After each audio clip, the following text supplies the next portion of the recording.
careful. You got the shaky cam. Yeah, You got the shaky cam, bro. They only use that in Cloverfield, bro. You better relax. Never seen it. You never watched the original Cloverfield? Nope. You're bugging. I fucking love that movie. I have that movie on fucking Blu-ray. Like the other Cloverfield movies are like so-so, but the original Cloverfield movie, I like it a lot.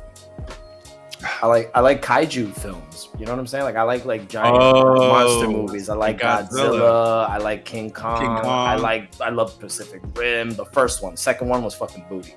But that's the one I saw, by the way. The second one was they did John Boyega so fucking wrong in that movie, bro. Like nah, it's not a good sequel. The original, the first Pacific Rim, fucking fantastic. I like kaiju films. Yeah, no, it's not. And the original Cloverfield movie is a kaiju movie. I don't know what it is. Like, I've never really been interested in that type of shit. Like, I always used to think Godzilla was just like a joke. Not a joke. Like, because they made so many parodies of Godzilla. Yeah. That's maybe what it is. Yeah, it has to be that because you associate it with all of the jokes that come with like giant monster coming out of the ocean. You know what I'm saying? Like, but like when it's done well, it's done well.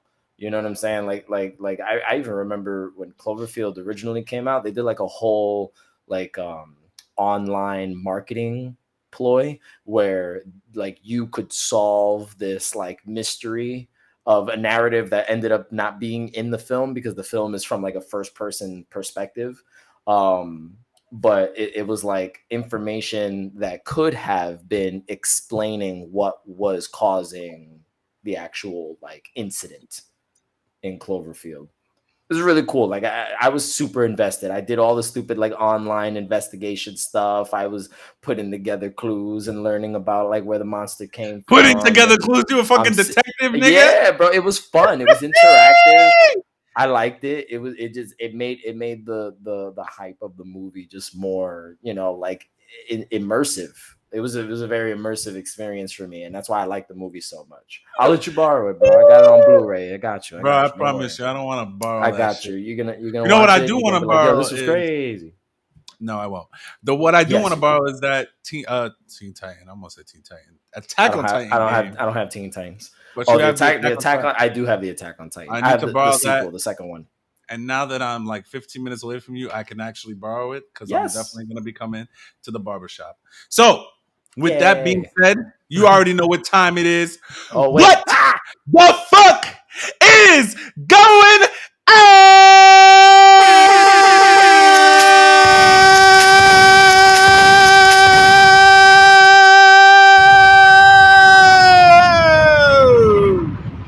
Yo, you better be careful. You got new neighbors.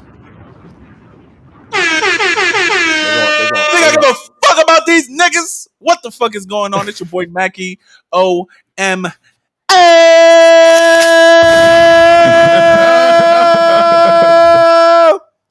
What's good, people? It's been 3 weeks or 2 weeks since we've been back in this bitch. What's going on? Hope you guys are doing well. Hope everything is well, man. We are, hold on. Let me introduce everybody. It's your boy Macky OMO in this motherfucking bitch. We got the razor sharp assassin with the clipper in Johnny B. What's going on outside your window, bro?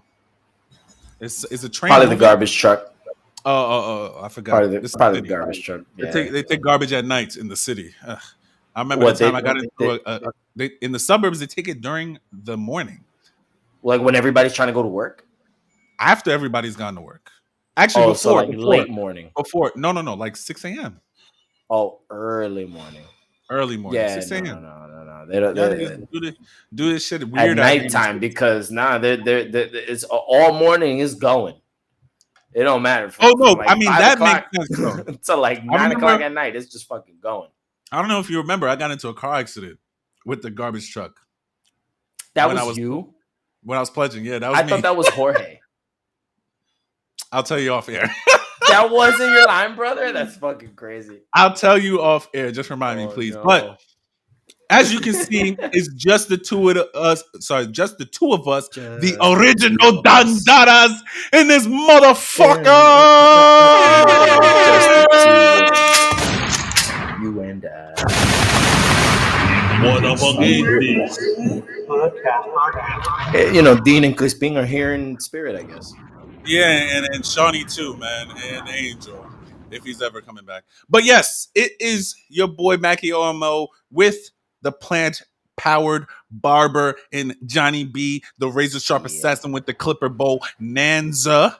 And we are the Word. Paradise Podcast. What the fuck is going on, people? Welcome to episode 49. We almost at 50. Almost at $50. $50, bitch. We right there. So yes, we haven't been here in like 3 weeks. Of course, it's been a vacation. I was moving. John went to Wildwood, so a lot of shit has happened in the past 2 weeks. So you already know how we usually started off. What you watching, what you playing, what you reading, what you doing, aka the recap. And your boy wasn't watching much. The only thing I've been watching is One Piece. I actually, you know what's crazy? I caught up to where John is and passed him in One Piece. That's how much One Piece I've been watching. I'm on like episode 480 something right now. Oh yeah, you definitely passed me. I caught up to that nigga. I was behind. I caught up and passed that nigga, but I got more free time than him, even though I was moving. I was just about to say, hey, listen, you wanna take care of my kid for a couple weeks so I could catch up on this anime? We could do that. Nope, I am not a father. We can do that. We can set it up. I'll bring you everything you need, all the supplies, everything. Nope. Is she allergic to cats? I don't believe so. No. Just me and her mother. Oh, that's crazy. At least she's not allergic. Good for her. I mean, my sister has cats, and she goes to my sister's house, no problem. So I assume cats are fair game. Okay, that's very interesting. Okay, so yes, that's all I've been watching. I haven't read anything really. I haven't been playing too many video games. I've just been so busy with like work and moving and buying a couch and buying all this other stuff that I got to spend money on because that's what happens when it happens when you move into a new crib, groceries, fucking toiletries, all this shit. So it's been a busy 2 weeks. But yeah, so all I've been really doing or really having the time to do is watch One Piece. I did see that they put Vinland Saga on Netflix, dubbed. So I'm in love. That's the next thing I'm watching. Once I've kind of got tired of One Piece and I want to put it on for a little break. But yeah, all I've been really watching is One Piece. Let me really think first before I pass the mic. I think that really is all I've been watching. Yep. All I've been watching is One Piece. John, just One Piece. What you watching? What you playing? What you eating? What you doing? AKA the recap. Been doing a lot. I will make that as a fucking drop because I'm tired of saying it. Because you want to say it like that. Nobody said that. I haven't done too much. We had a week vacation from the barbershop last week, so I spent a lot of time with my daughter. Took her to do a whole bunch of random activities, and then we ended the week with a trip to Wildwood, New Jersey, which was pretty fun, except for the fact that it rained all day on Saturday down south. Damn. All day. But we made it work. It was really nice up here Saturday. Yeah, I know. Everybody was it was hot and sunny in Jersey City. It must have been fucking nice. But we made it work. We figured it out. We did the beach on Sunday, like after we checked out the Airbnb. Cool little experience. I haven't been to Wildwood in a long time. It's nice. It's dope. Now as an adult, I'm like, all right, this is cool. Not too much for me to eat out there, but definitely an interesting experience. That's what I really wanted to ask you. Like, what's that? What did y'all eat out there? Because we usually bring food everywhere we go. Shimada had. You was in an Airbnb, right? Yeah. So we usually always do the Airbnb route just because we need access to like a kitchen. Realistically. Yeah, so, I'm renting an apartment somewhere. Don't really care if it's a basement or something like that, or just a straight up like apartment. I just need an apartment that has a kitchen. Yeah, that's really it. So we did that. The apartment that we stayed in was pretty fly. Hey, you'd be surprised. I mean, there's Airbnbs out there, people doing the least and making the most. So, that was the only thing like adventure wise that we did. I've been very slowly making my way through Pokemon Diamond on the Switch. So Brilliant Diamond, the remake, and that's been okay so far. I have my gripes with like the way it controls and stuff like that, but I'm enjoying the game, and I am almost finished with Arkham Asylum on my Series X. So as soon as I'm done with Arkham Asylum, I'll move into Arkham City because I have the trilogy now. I'm just waiting. Did you buy it or on the Switch, or did you buy like No, the that's what are you talking about? The Pokemon game or Batman? Batman? Batman, I bought digitally on my Xbox. Oh. Yeah, so like it was just convenient. I basically got it for free because Microsoft gave me like a $10 gift card Mm-hmm. to spend in the Microsoft store, and they were selling all three of those Batman Arkham games for $8.99 Damn, with the got that shit DLC for and everything. It got that was shit for a nine little dollars. steal. Yeah, so I basically didn't pay for these three Batman games. So I just always wanted to play through that series. I hear so many good things about it. Batman is my favorite DC character. So, I might as well just kind of like dive into that lore for a little while. It's pretty cool. It's refreshing. Because of me going through Arkham Asylum, I decided I wanted to revisit another Batman story that I was engaged in. So it doesn't necessarily count as reading, but I do a lot of audio content. Like I listen to Oh, the books and I the the listen to stuff like that. webtoon thing, the Winston Duke The thing. one where Winston Duke it's called Batman Unburied, and it's a Mm, Spotify original. So they're yeah. like 25 to 35-minute episodes of it's a 10-part series that they did. So I'm already on part 6. Okay. John Um John going back to what do you call it? The 1950s before they had TVs and all the kids were sitting in front of the radio. listening. You know what? It's because I do so many things. It's really easy for me to just listen to something. Like I can multitask when it comes to just listening and then doing something else. Like I can't watch something and do something else. Like I get too distracted. But listening, I could do a lot. Like I could be cleaning the house or ironing clothes or doing something and just like yo, this fucking Batman story is crazy. Like doing shit like that, listening while you're doing chores or something, and I can consume a lot of media that way. So I've been listening to Batman Unburied on Spotify, and that's been a pretty decent listen. I really like the fact that they are not just solely focusing on Bruce Wayne's experience during the story. So, like, Barbara Gordon plays a huge role in the story. And I was actually thoroughly entertained with the interaction that she has with the Riddler. So, she basically needs the Riddler's help to find Bruce Wayne. Hmm. And like just their banter back and forth, and the Riddler like being the Hannibal Lecter of this story, like you need me to catch the criminal you're really looking for type of thing. And it's interesting. I like it. It's an interesting listen. So that's the only thing that I count as reading. And It's reading nonetheless. somewhat. Audiobook. um Audiobook, right? So I'm listening to that. I'm listening to Batman. I'm playing Batman. I'm playing Pokemon. I have been getting through One Piece. I finished A all lot of of shit Stranger happened in One Piece. Things. Oh yeah, I saw Stranger Things too. Finished all of Stranger Things. Not that I wanted to, but I saw it. Not a fan? Nah, it's not for No. me. Okay. Did you watch I'm all not. of it, or you only watched the season 4 that came I've out? seen season 1, 2. I didn't see 3. I saw only parts of season 4, part 1, and the end of season 4, part 2. Like I saw the last half Episode hour or of the last okay. episode. Gotcha. Again, not because I wanted to, but yeah, I watched it.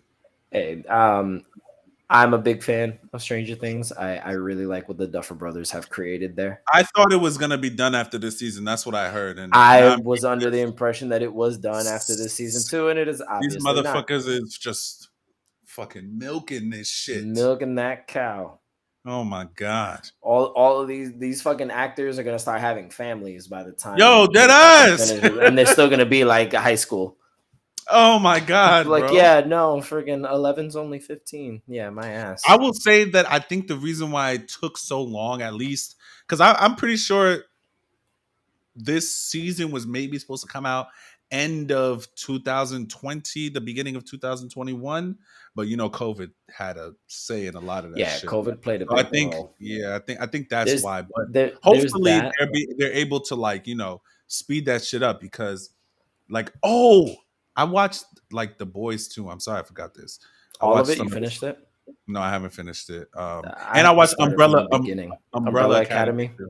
I watched like 2 episodes of that too. I didn't finish it. It was When I see, started Umbrella Academy in the beginning, it never really grabbed me. this is gonna actually be. I'm gonna table this and I'm gonna write this down for another episode. I don't like when, and I know I'm sorry, I'm getting in the middle of your what you watch. No, it's okay. I'm basically done. Okay. Oh wait, no, finish before I say what I want to say. No, go You're ahead. done. It's okay. Okay, cool. So this is a topic for another episode. I'm gonna write this down so I don't forget. But I hate when shows take forever to come back because I forget the damn plot, Story, the plot, everything. You're like, what? I forget everything. Like I'm That's watching why Umbrella Stranger Academy Things did now. a huge recap when they did like that first episode of season 4 of Stranger Things. It was like a huge recap. Bro, I'm watching Umbrella Academy and I'm just like, wait, when did this happen? Wait, that happened? Wait, this happened? Wait, what? I'm just so confused, and I don't even The Boys too. Like, even though that wasn't too long, I think it came out 2020, I think. But besides the fact, I just don't like when shows go like on a long hiatus. Yeah, hiatus. It's like it just I don't even want to watch that shit no more. To be honest with you, it makes me not want to watch it. It was very frustrating for me as a Stranger Things fan to see so much time go by in between those seasons. And like nobody's like said it, but the connection that I make is that they were waiting for some of these kids to finish some of their other obligations that they made. Like one of the kids in Stranger Things, he was in the movie It. There was another one that was in Ghostbusters.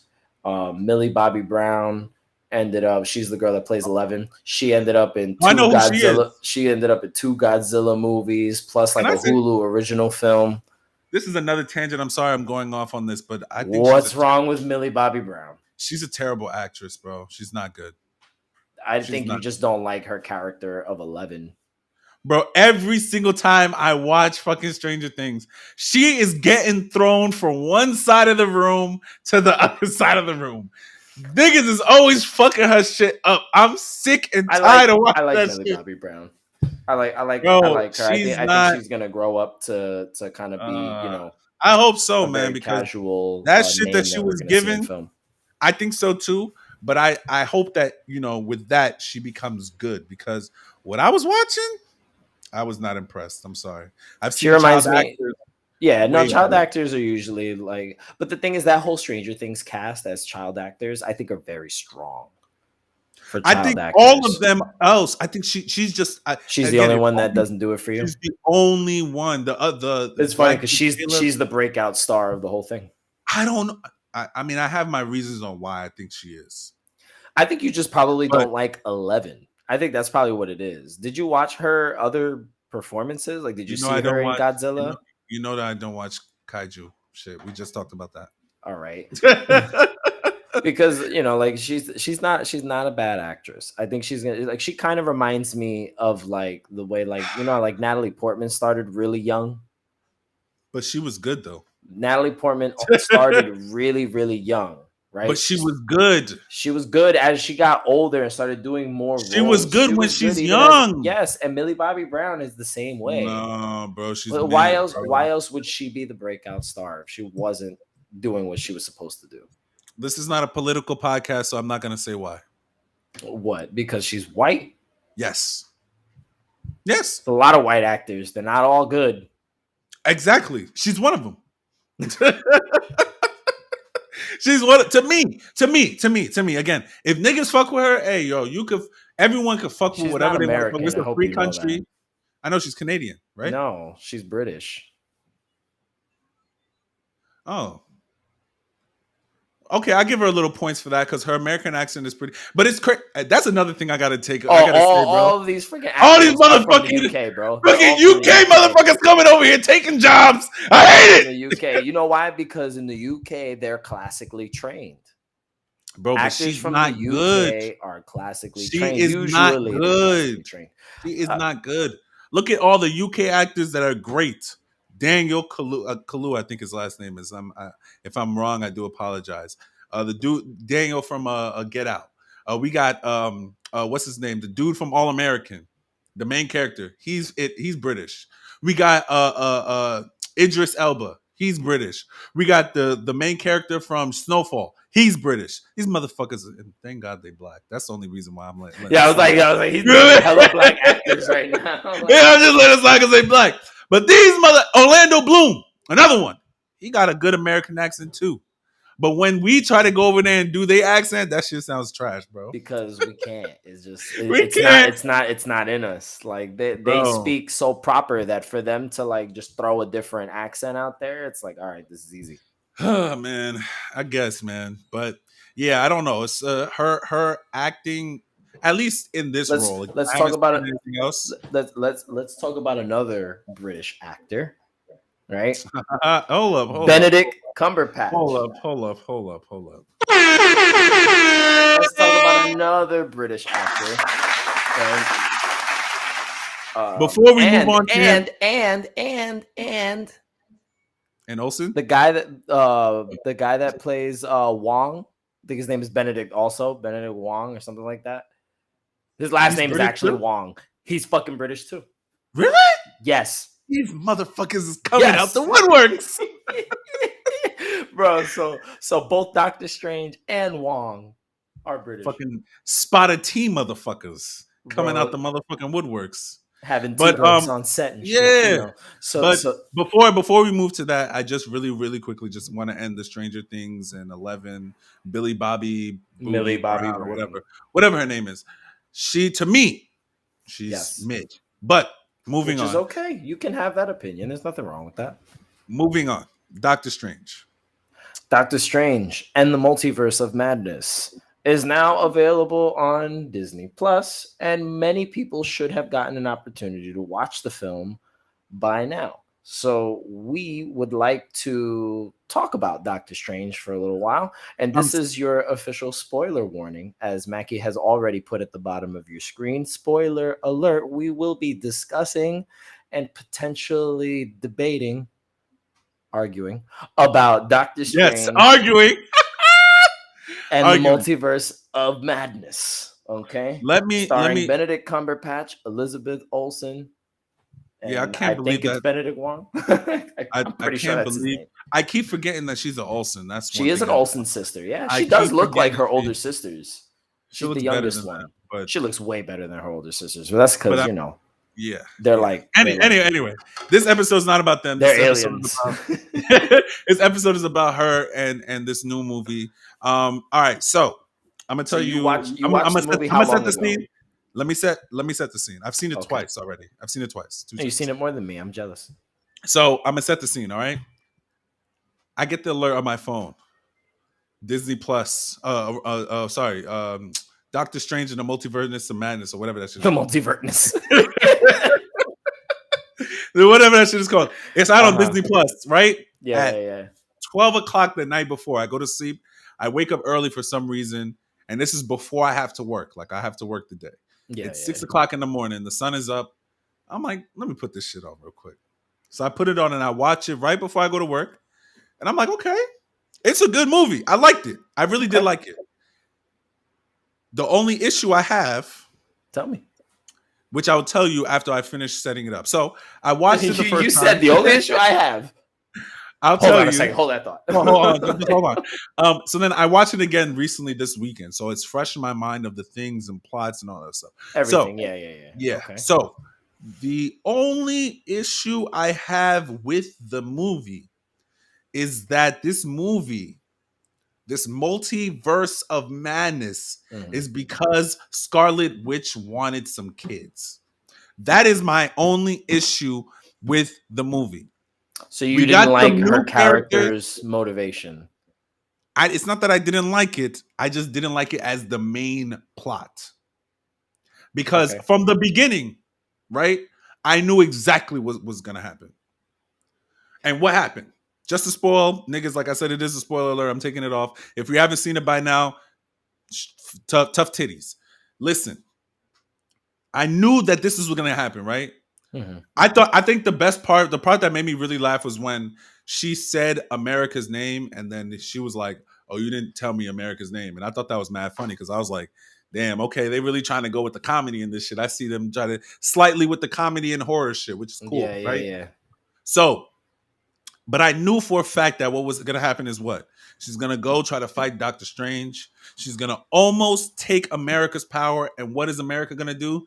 Figure out how to use her powers right before fucking she's able to get them. And then after that, I swear to God, and I mean, you could even think I don't be swearing to God, but you could think I'm lying. People who are listening, you could think I'm lying too. But I promise you, I knew that she was gonna see those kids. Those kids were gonna reject her, and then she would have been like, at least they're safe, and then leave them alone. I knew that was exactly gonna happen, and that's the only thing that pissed me off about that movie. Other than that, so for you, it was too predictable. You felt like the plot was predictable, and you felt like I knew how the movie was gonna end. Wanda's character didn't have the greatest of motivations for you, and then they you didn't slided. like They slided how predictable it was. Okay, I think they slided her. I think, like they made her character one dimensional. Okay, I disagree, but I'm listening to you. And as a villain, to make a villain one dimensional in a movie about a multiverse that is going with madness is crazy to me. I feel like she should have had. I feel like it would have been. Oh, another thing I didn't like, by the way, is that I feel like this particular movie doesn't really fit into like you know how like all the other Marvel movies fit into a bigger plan. Yes. I don't know how this movie fits into a bigger plan, especially when they ended up killing literally the whole Illuminati. They killed all the niggas except for Mordo. In that one universe. Of course, in that universe. But now it's like I'm not too sure like how are we gonna move from here. So I'm just interested to see. Of course, Thor: Love and Thunder came out recently. That is another one I'm gonna wait. Bro. As long as I live, I'm never seeing. As long as I have Disney Plus, I'm never going to the movies to watch another Marvel movie. I'm gonna just wait till that shit comes to fucking to Disney Plus, and I'll watch it day of, except for Black Panther, because you know we here. But again, the movie was too predictable. I didn't like how they killed off the whole Illuminati like that. Like what's his name? Reed Richards got smoked within the first 10 seconds of him speaking. Same thing with I forgot what the dude's name, the Inhuman King. Him too got smoked. And I mean, I knew Captain Carter. Captain whatever her name, Carter, whatever. I knew she was gonna get smoked because it's like that's a fucking Scarlet Witch. You a human, bro. I had to say you're a superhuman. You ain't about to do shit to this woman. And I thought Miss Marvel would have had a chance because you know. But, you know, of course, they got to they got to push forward narratives. Captain Marvel. She was Captain Marvel. I didn't say Captain Marvel. What did you said? Miss Marvel. Oh, my bad. That's Kamala Khan. That's Kamala Khan. Captain Marvel, I meant. Which comic? I haven't seen that one either. I'm gonna watch it. I really want to watch that one. I just haven't gotten to it yet. I haven't got a chance to watch it, but I'm gonna watch that one too. But yeah, so I don't know how this is gonna fit into Phase 4, because it's a good movie on its own, but I don't know like how does the events of this affect the Marvel universe as a whole? That's my only concern. Other than that, I give the movie a 8 out of 10 because I really enjoyed it and I would watch it again. If I was like chilling at the crib and my brothers came over and I was like, let's watch this movie, I'd watch it again. I'd watch that movie a couple times because I did really enjoy it. The Sam Raimi is, you know, great at the horror genre. Like he's really good at doing that type of shit. Absolutely. And you know, he made Spider-Man 1, 2, and 3. So yeah, I was really, really interested as soon as I watched it. It caught me way better than the first one. This one was way better than Doctor Strange, the first one. Mm-hmm. Doctor Strange, the first one was low key kind of boring. It was like it's an origin story. Black Panther's origin story was amazing. Black that's Panther, that's all I'm saying. It's not really like an origin story per se. It kind of is, kind of isn't. It's a mixture. It said that, but his character was already established before his first film, so it's not. But we don't know his origins. We knew his origins in this movie, so that's an origin story. We got his origins from the Black Panther movie, not from Civil War. Even though they should have called it Captain America and Black Panther Civil War. That's what they definitely give you kind of like his origins in Civil War a little bit. Like we were introduced to T'Challa as a character. We see his motivations. We see why the hell he just became the king of Wakanda. You know what I'm saying? He explains to Natasha, like about his people's philosophy and things like that. Like he does they establish a lot about his character before Ryan Coogler even dives into his first, official adventure as the king of Wakanda. So it's not necessarily like I don't consider it an origin because it's not like he discovered something, like he was thrusted into his role. And then we saw how he responded to, his country's turmoil when things started happening. So, I mean, it can be considered an origin story. I just don't consider it an origin story. I consider it like the beginning of his MCU story. But it's not like he would like, if we would have saw like when that freaking meteorite, like that asteroid, like hit fucking Wakanda and then they built the country out of vibranium after that, like that would have been an origin story.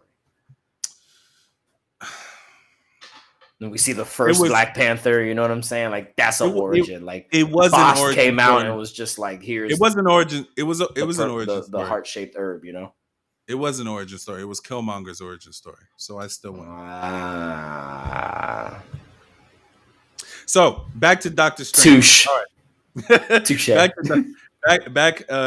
to Doctor Strange. Yeah. So I mean, I really did enjoy the movie though. It was really good. Those are just my two. Well, really one worry, not worry, but really one annoyance. How they kind of nerfed Scarlet Witch's character and made her a crazy mom. Whereas, like, I feel like after watching WandaVision, we saw like a different side of Wanda, which I thought we were gonna see in this movie. Mm-hmm. So I was kind of disappointed about that. But other than that, I mean, I liked the movie. I liked what's her name, America Chavez's character, young woman. I think she's like 16 or something like that. She definitely acted very well, better than Billy Bobby Brown or whatever her name is. So yeah, a good movie. Wong, of course, you already know that nigga gonna disappear, go to sleep, and then come back and save the world at the end of the day. Real nigga shit. I fuck with that. And what's her name? Christina, I think that's her name. When he went to go fight the other Doctor Strange, that shit was fire too. Oh, Christine, sorry. But when he went to go fight the other Doctor Strange, that was fire too. I like that with too. the music note fight. Yeah. Oh, that was ill. That was ill. Sam Raimi knew what he was doing right there. Yeah, the music note fight was crazy. Was whenever you're done with your list, I'll tell you. Yeah, no, I'm done. My feelings. I'm done. Okay.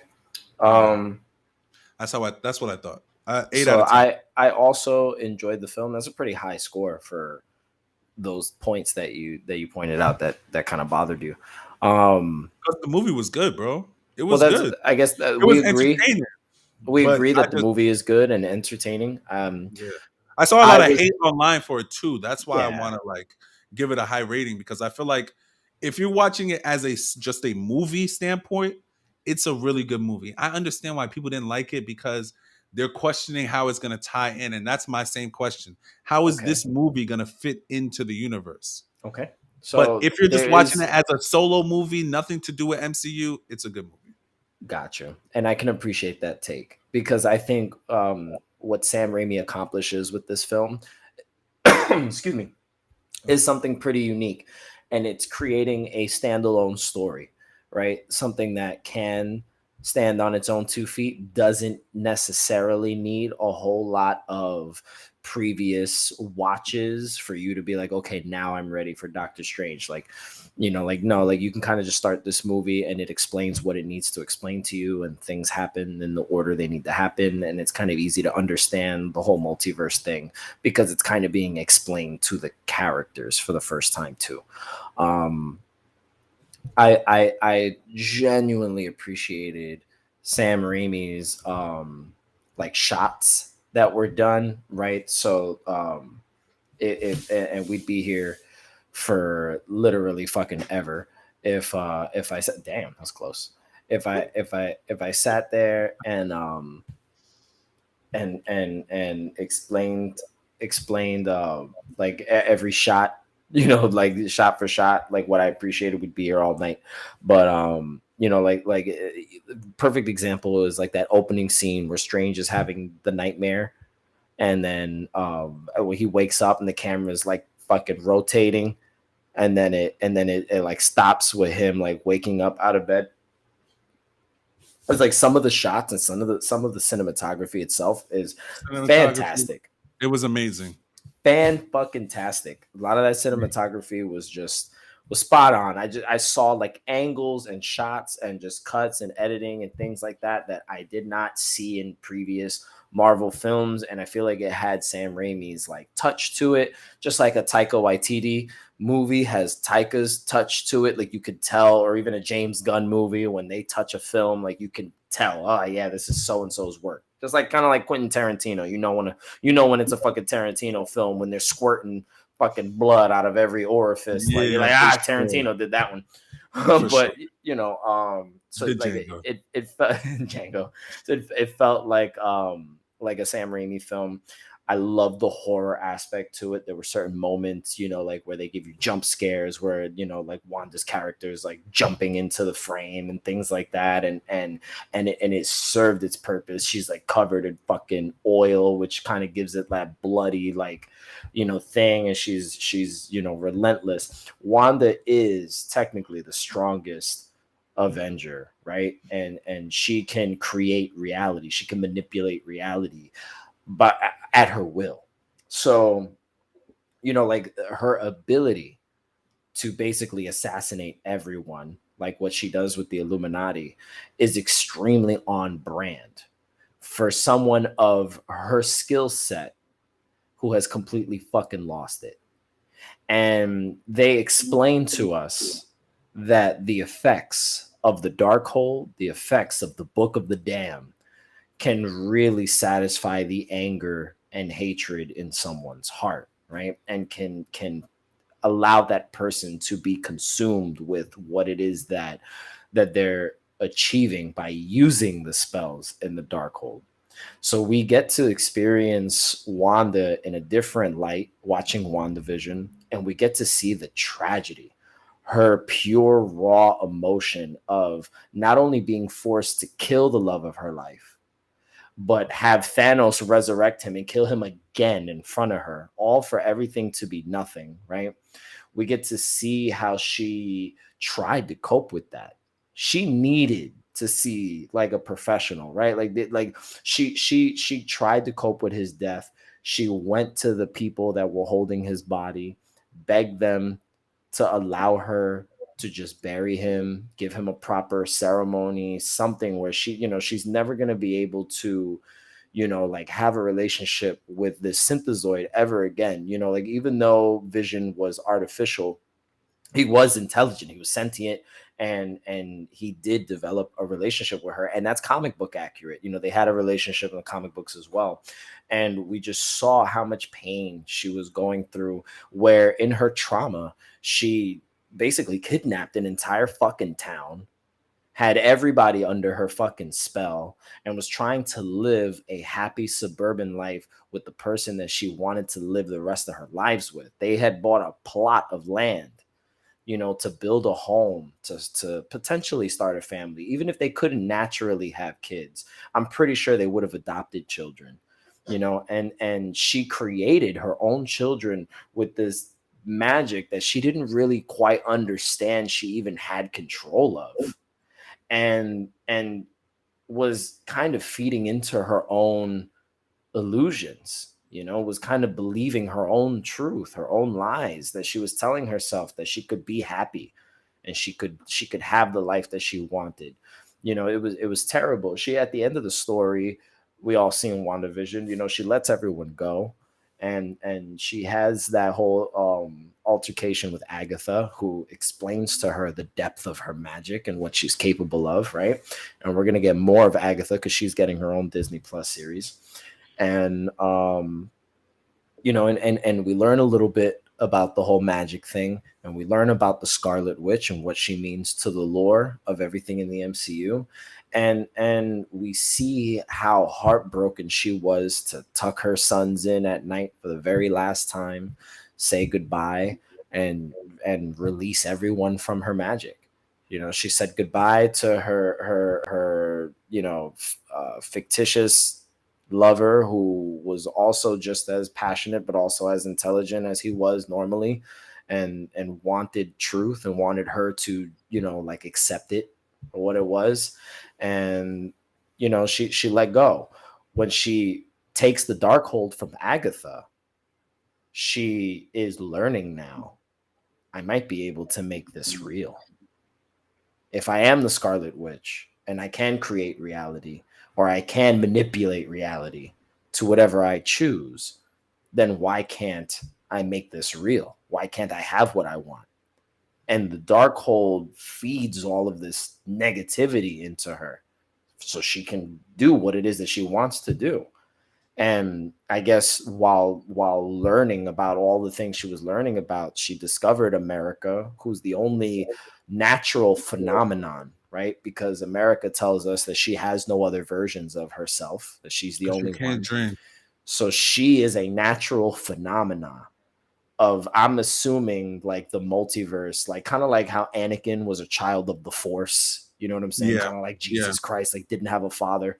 Right? Like I feel like America Immaculate Conception. Immaculate Conception, right? So I feel like America is like, the multiverse kind of manifesting itself physically and giving her the ability to, traverse the multiverse. But she's the only one that can do it. The only one that can do it, she's practically just made of the multiverse at this point. Like, I don't know a better way to explain it. There probably is a way to explain it, but I don't fucking know it. And wants to use America's powers to traverse the multiverse and be the mother to a set of children that actually already exist the exact way that she made them. And the motivation might be a little fickle, just because the movie needs to pace itself well. And we can't spend too much time going over shit that they gave us an entire Disney Plus series to explain to us, right? So if you're not really like feeling what that character went through in WandaVision, it kind of seems out of left field for Doctor Strange. But in my personal opinion, totally believable for somebody that was already at her fucking breaking point before she had this dark magic from the Darkhold that she was exposed to, these spells, these, things that not even the Sorcerer Supreme was really privy to, because the Book of the Damned has those effects on the user. So, like, well, he knew about the book, but he didn't know but he didn't know the spells in it. Yeah. You know what I'm saying? Like, because it's dark magic, and you don't know what even the other Strange, Sinister Strange, said the same shit to him. He said it extracts a heavy toll on the user. And it's just something where, like Strange took a risk even using the book to solve the issue. Now he has a third eye, and now he opened his third eye, right? Because now he's just a little bit more enlightened. And homie just opened up his seventh chakra real quick. You feel me? So, like I think the setup for Doctor Strange was great, because now we're going to see a more powerful Doctor Strange. Like, this was an interesting way to power him up. But I thought the conflict made sense. I felt like Strange and Wanda were a good like matchup to kind of go against one another. I don't see any other Avenger really being able to do anything to Wanda, right? Like, we saw Wanda decimate the Illuminati, right? Well, Wanda's ain't doing nothing to nobody because she's dead. right? No, Or no? she's not dead. She's definitely don't. not dead. We don't know. Listen, You know what I told you the last time? If you didn't see her you die, didn't she's see a not body. dead. She's You not didn't see a dead. body. You She's didn't not see a dead. body. So we assume that she's not dead. I assume she's not dead because we're getting like Agatha stuff, and I feel like Agatha is not done with the whole Wanda situation and everything that happened in Westview. But I just thought the film made sense. The horror aesthetics were perfect. I thought the tone was great. I felt like the actress that did America Chavez, she was great. I did I She did really like did her well. role. Yeah, yeah, she did well. I loved Zombie Strange, dream walking as a concept. Yeah, that's Fantastic. cool. Like everything was just there was so many things about the film that was enjoyable for me. And Like I said, man, as a standalone movie, if you're not watching this, considering or putting it up against like some of the other, what do you call it, MCU movies, if you're just watching yeah. this as a standalone movie, not thinking that this has anything to do with the actual universe, it's a really good movie. It's really good. Now It the might thing be is, for me anyway. It might be up there as like maybe like one of the best MCU movies. I can't lie. probably it's definitely of the best of this freaking phase that we're in. Phase 4 has been a I little mean, weird. we've only had two Every movies, three now. Nope, that's not What's true. it? Oh, Black um, Widow. Black Widow is in phase 4. Shang-Chi, The but Eternals, Thor, Doctor Strange, Spider Man. and Spider-Man. So we've had 6 films, and then True. we've had all of the Disney Plus series. I'm not So we counting those had, right now, though. but they're a part of the MCU and they're a part I of Phase understand. 4. We're just So, talking about the movies, though. We're all just right, talking about if you just movies. want to talk about films, yes, it has been 6 films. Okay. So, what I will say as far as because I'm thinking like my top 5 Marvel movies right now, it definitely has to be the third Spider Man is in there. Black Panther is definitely in there. Shang-Chi was fantastic. Shang-Chi is in there for sure. Yeah, Shang-Chi was fucking fantastic. Winter Soldier is in there, even though I hate Captain Oh, America. Winter Soldier. That Winter was a Soldier's a really fucking masterpiece, it was man. really it was a really good spy movie. That was really good, Oh, and I love that was a fucking masterpiece, man. Winter um Soldier was crazy. yeah, Doctor Strange might be 6 because not Endgame, not no. Uh I said Black Panther already. Civil War might be in there too. That's like my top 5. Damn, 2 Captain America movies in the top 5. I And you don't don't even like like that Captain nigga. America. I don't even like that. I don't even like him. But Hey, Winter you Soldier can't was really you good can't though, you can't deny a good and film. I don't count fucking Civil War as his movie. That's like just Avengers. It's like an Avengers movie with a 2, yeah, focus on Captain America. yeah, Avengers 2.5 or whatever. You feel Oh me, my right? god. Nah, it's definitely Or a Captain was film. that was after Ultron, right? Ultron was the second Avengers movie, right? Ultron was the second Avengers movie. Yeah, Yeah. so that's Avengers 2.5 right there. That's what that shit is. But yeah, no, I mean, I hear what you're saying, and I do agree with more like most of what you're saying when you put it into that kind of context. Um, again, I'm talking from someone who I watched WandaVision, so I know the background of what happened there. Yeah. I just felt as though, in this particular story, like if someone who didn't watch WandaVision, they're gonna watch this as, oh, well, they just made her crazy because they just made her want her kids. That was the plot of this movie. She wanted her kids and she was willing to do whatever it takes to get it. And most of Yeah. those kind of movies aren't good. I, But again, I I like I get said, I get that. Like if you don't have context, yeah, it could seem a exactly, little left field. exactly. But I will say again, the movie, other than that, the movie directed the special effects, the acting. I don't even really like Benedict Cumberbatch or whatever his name is. Benedict Cumberbatch. Yeah, I'm Everybody has not a a hard big time with his name. I'm not really a fan of his, but he really did well in the movie. Again, I was really, really happy when the Illuminati came out, and you heard the X Men '97, like when Patrick Stewart is his name, right? Patrick Stewart when Mhm. he came out, but then he got murked. Nigga got murked. Fucking what's his name? The Black nigga from The Bolt. Office. Oh, you're talking about the guy that played Reed Richards.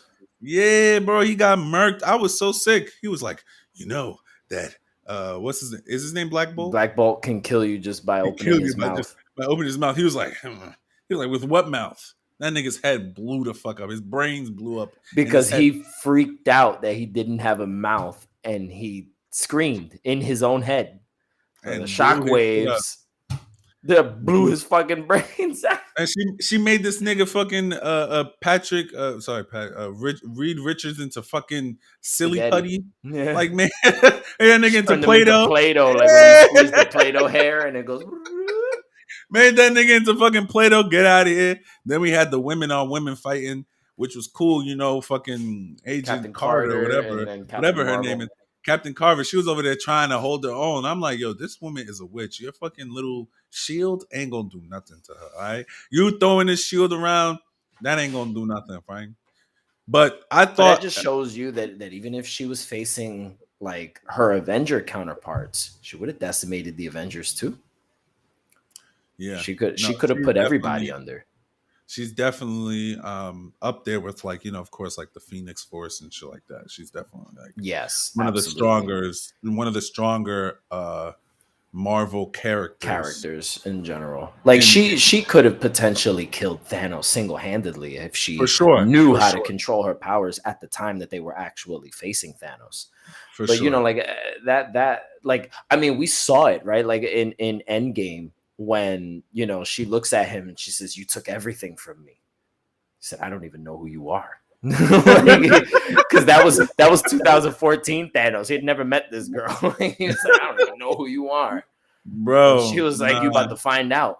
she reminded me of like Gohan when that nigga couldn't control his shit right before he turned Super Saiyan 2 and fucked Cell shit up.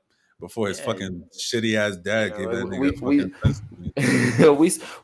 we see glimpses of like everything that really makes Wanda's story so fucking shitty.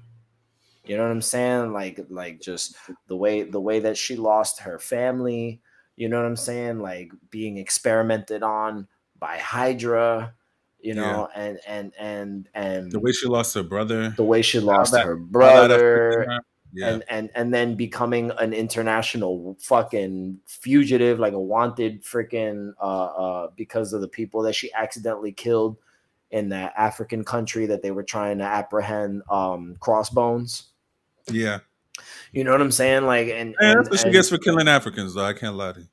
Listen, bro, she was trying to protect everybody. It just she couldn't get the fucking bomb out of the way in time, and it just boom, and it just fucking exploded right on the edge of the building. Like, bro, you know, that's another. She tried. She fucking tried. She really did. She really. I mean, we saw the scene. It wasn't like she was trying to do it on purpose. Nah, she was trying to save everybody. She probably saved more people than she killed that day, but she still took lives.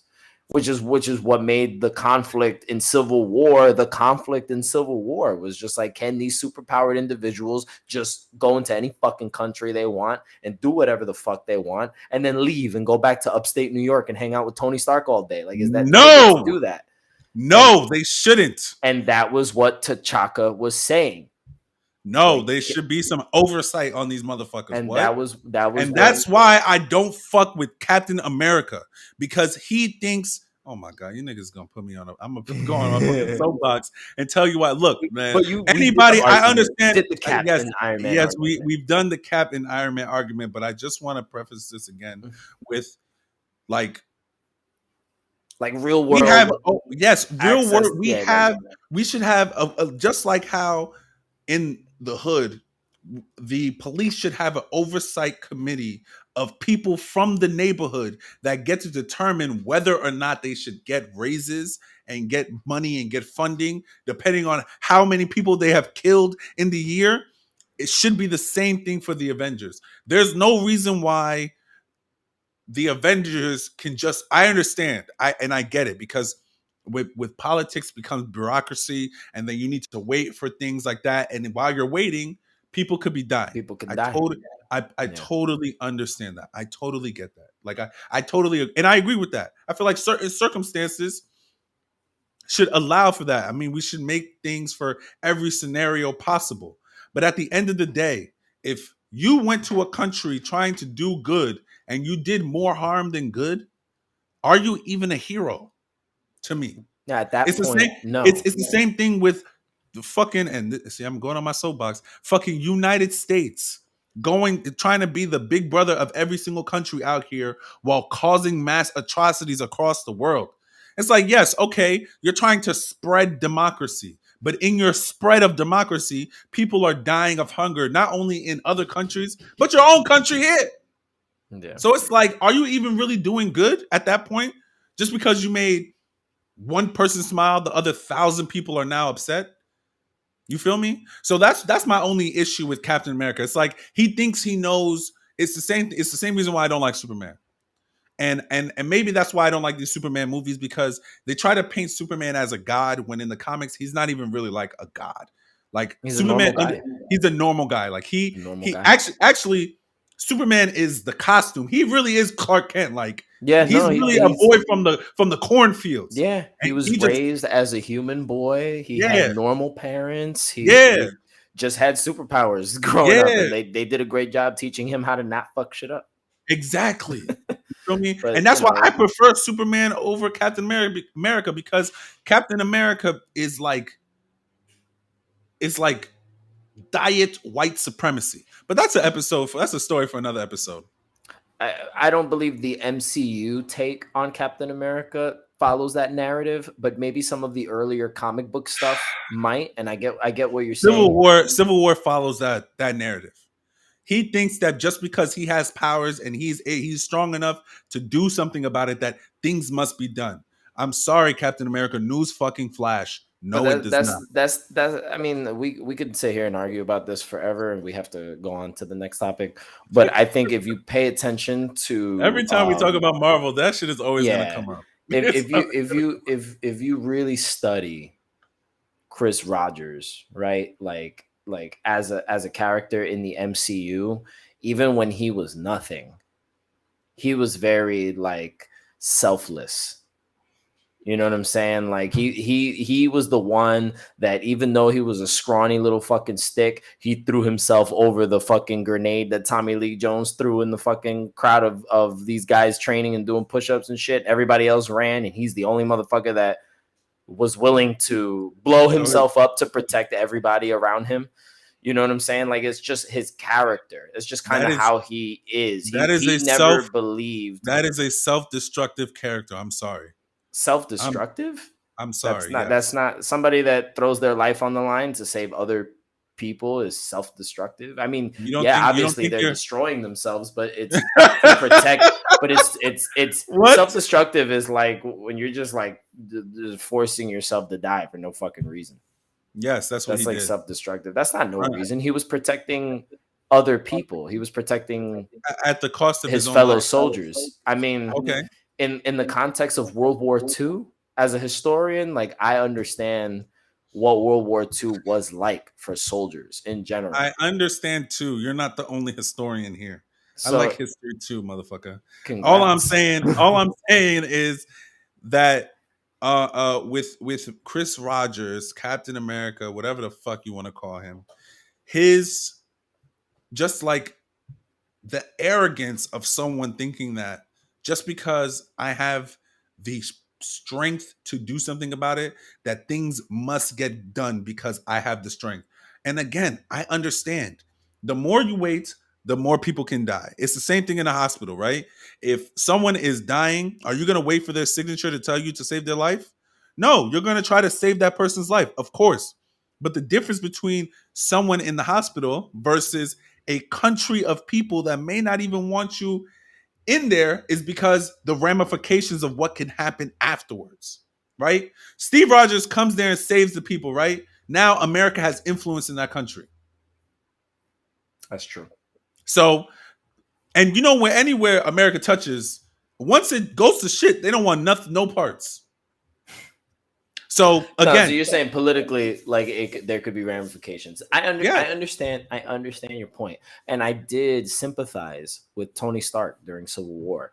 But like he because was absolutely right, bro. And I think we were the more discussing its relationship right with Wanda, and I respected what Tony was trying to do to protect Wanda, right, from the forces of the government around the world, right, and people that wanted her in jail rather than her just being at the Avengers compound.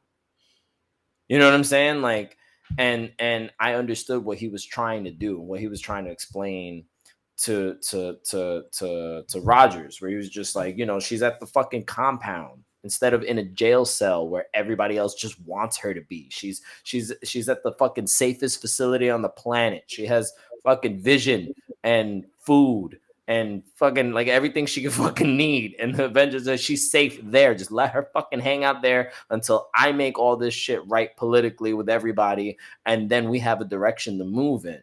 Right? Because I understood Tony's point a lot. I understood Captain's point. They were trying to make them both sympathetic points, right? The thing is, I want to just focus on how it relates to Wanda. A lot of that had effects on Wanda psychologically, right? All the things that she did, the back and forth, and then learning to trust the Avengers and things like that. Like it wasn't an easy journey for her character to get to where she is, where she became the Scarlet Witch.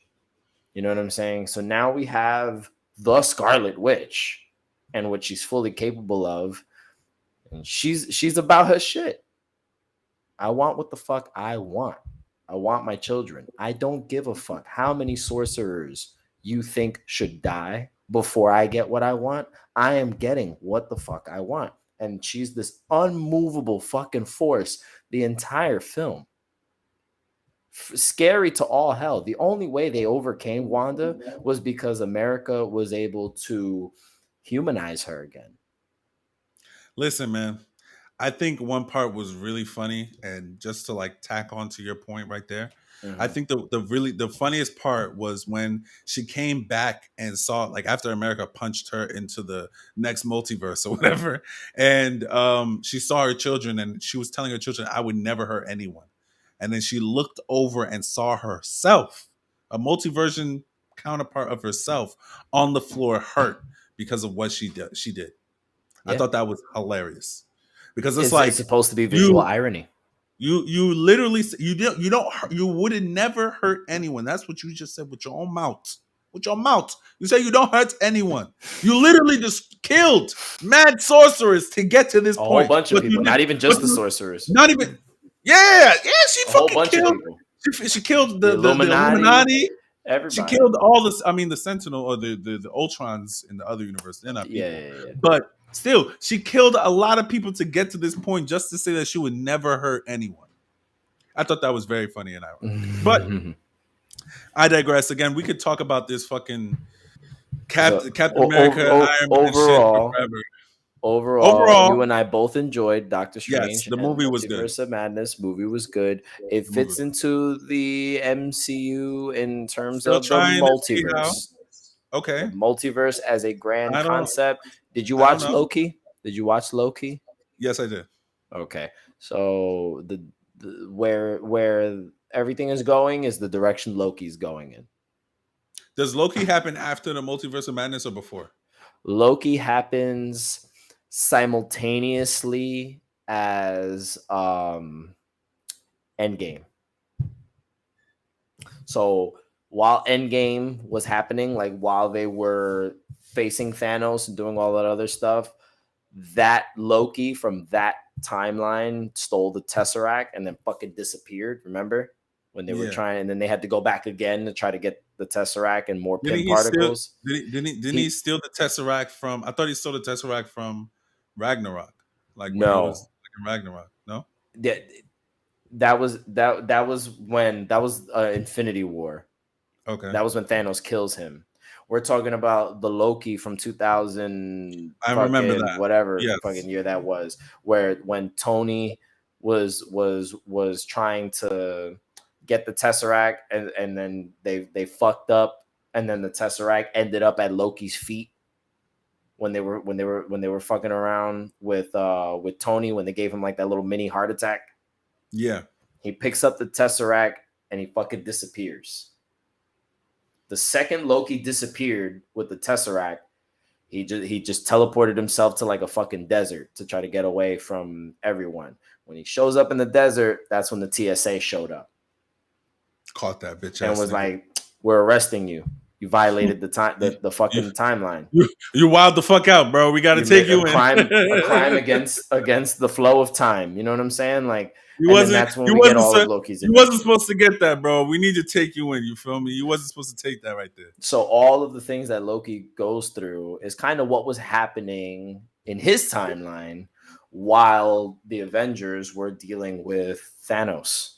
So there's Endgame. 2 Lokis? That Loki is a past version of Loki. That Loki got to see how he was going to die. When Mobius was talking to him, he was like, yeah, I know all about you. I know this is about your life. I know all this stuff. He's like, I even know how you die. And he showed, how Thanos fucking just crushed his neck. You know what I'm saying? And he just saw where his life was going. And that was why he was opening up to Mobius after. I was the only friend he ever really made. So hold on real quick before, because I know we have to move on to the last. It's fine. You can ask questions. But so the Loki from Ragnarok and the Loki from back then is not the same Loki. That's what I mean by there's 2. There's they're 2 not Lokis. The same Loki. Mm-hmm. There's 2 Lokis in the timeline. Okay. They are technically of the same universe. They are the same Loki, but from 2 different timelines. So the Loki that we have in the Loki Disney Plus series is a younger Loki than the one that Thanos actually kills in Infinity War. And that version of Loki got to see where his life was going to end up.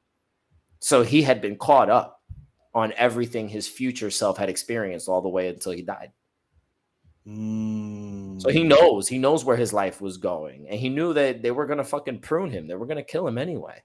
Which is why he freaking did all the shit that he was trying to do. He was like, oh, you're trying to catch another Loki. Let me help you catch him. He's always coming up with schemes, always coming up with something. Yeah, I'm gonna do this, I'm gonna do that. You know what I'm saying? And then when he met Sylvie, fucking fell in love with her.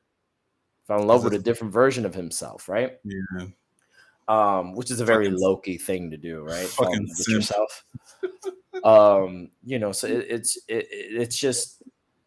It's an interesting story for Loki, but it really sets the stage for where we're going to be in the multiverse, right? We know that Kang the Conqueror is going to be the villain in Ant-Man and the Wasp Quantumania, right? And we know that Kang the Conqueror is going to have different effects because of what threat he poses to the multiverse.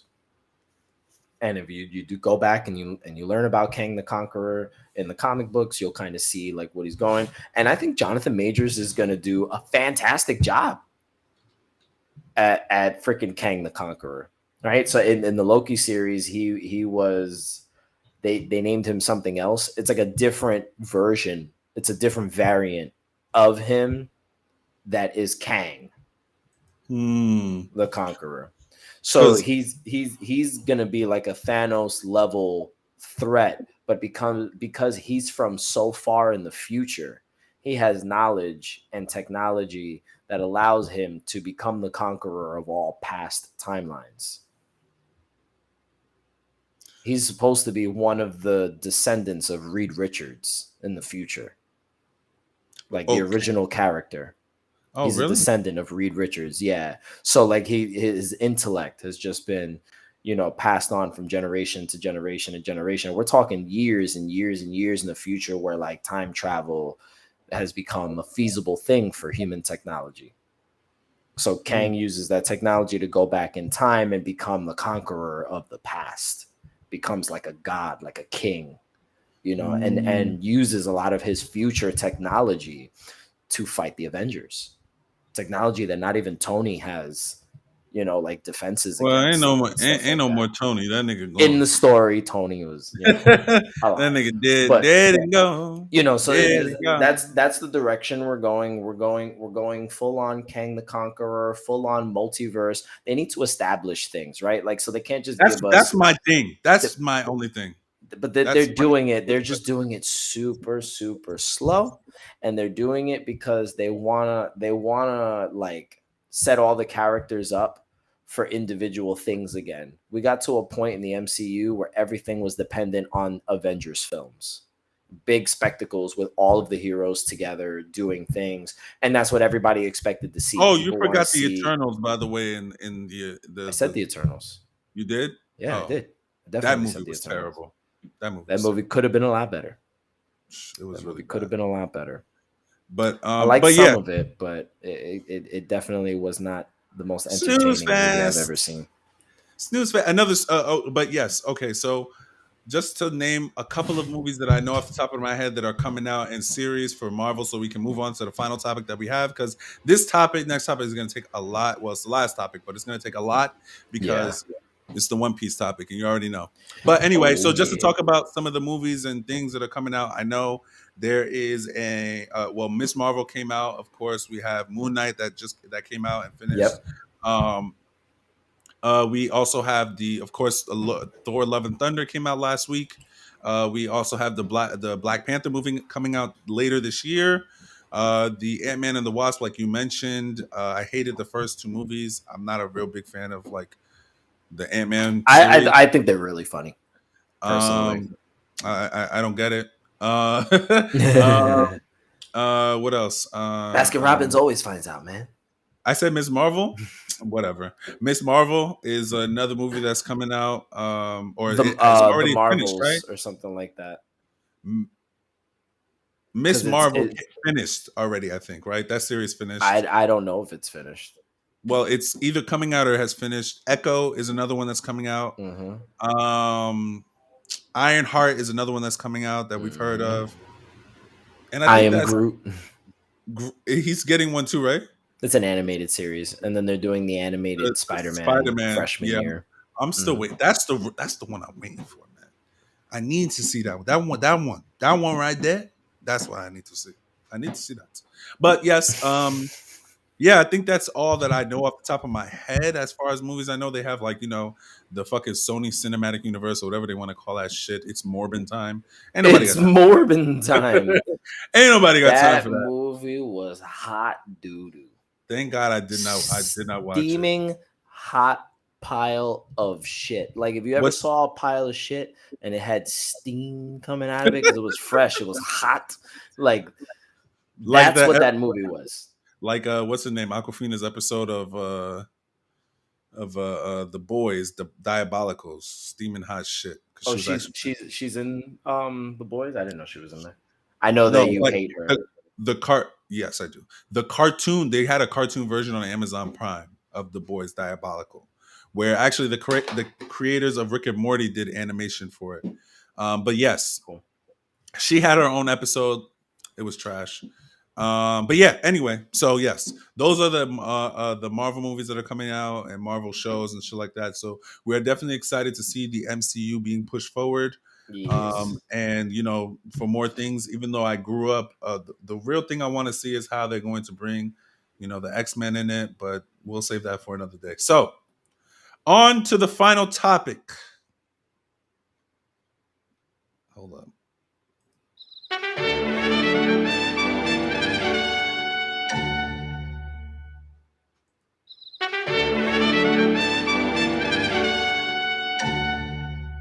Sometimes you get double of Luffy. So. Of Luffy, yeah.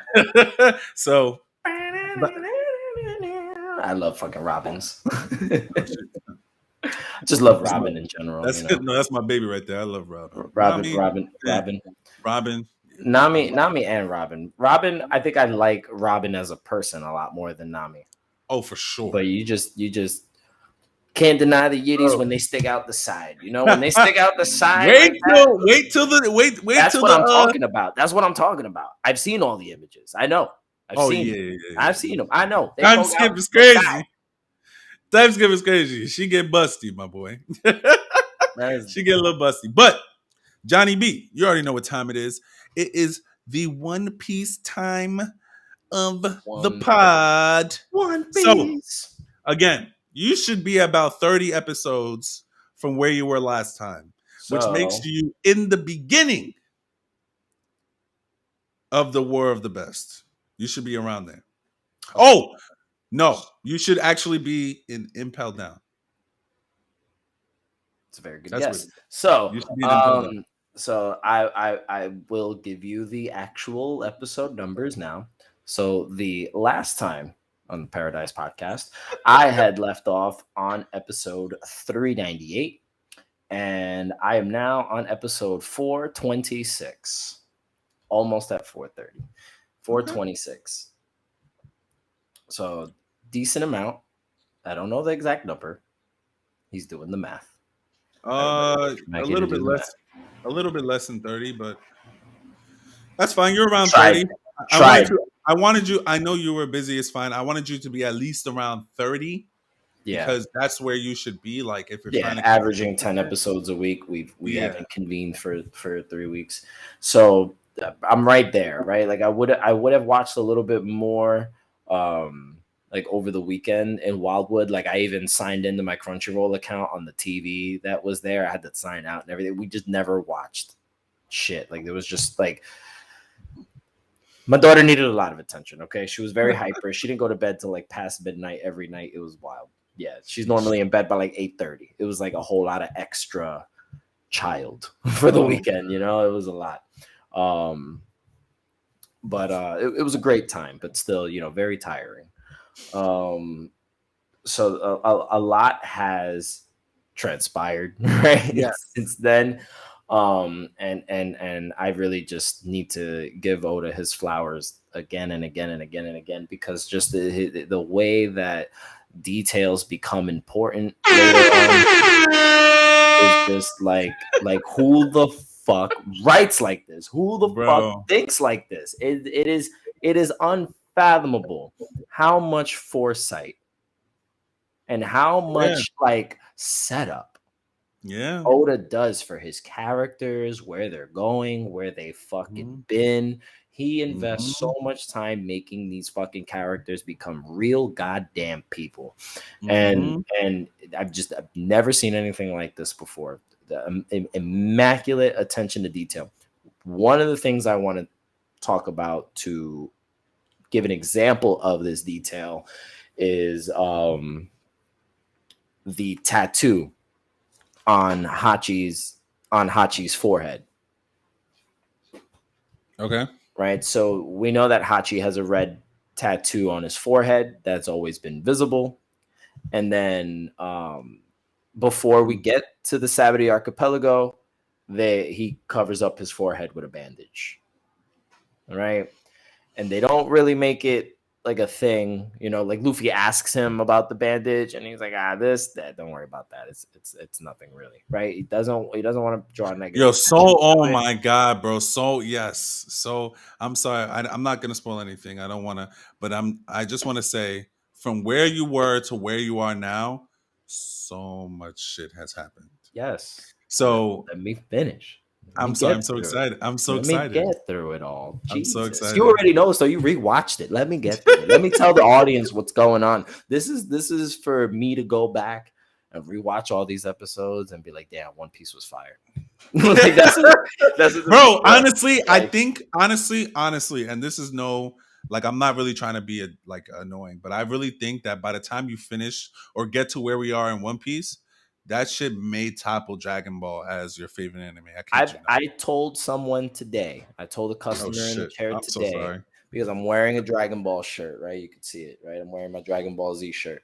I told the customer today, and I showed them my shirt. I said, "Look, I'm a diehard Dragon Ball fan. I love Dragon Ball a lot. That is a very, very, very, very, very big passion of mine in my life. Anybody that knows you knows that you love Dragon Ball. Love fucking Dragon Ball." But I will admit that from a story basis, Oda is outwriting the fuck out of Toriyama right now. Like, Toriyama's characters and world is amazing, right? Like we've all appreciated what Toriyama has done for manga and anime in perpetuity, right? Because even One Piece has came after Dragon Ball and things like that. Like Toriyama has laid a foundation for a lot of mangakas and a lot of people, who tell these kinds of stories in general. So we can't take away anything from Toriyama's legacy.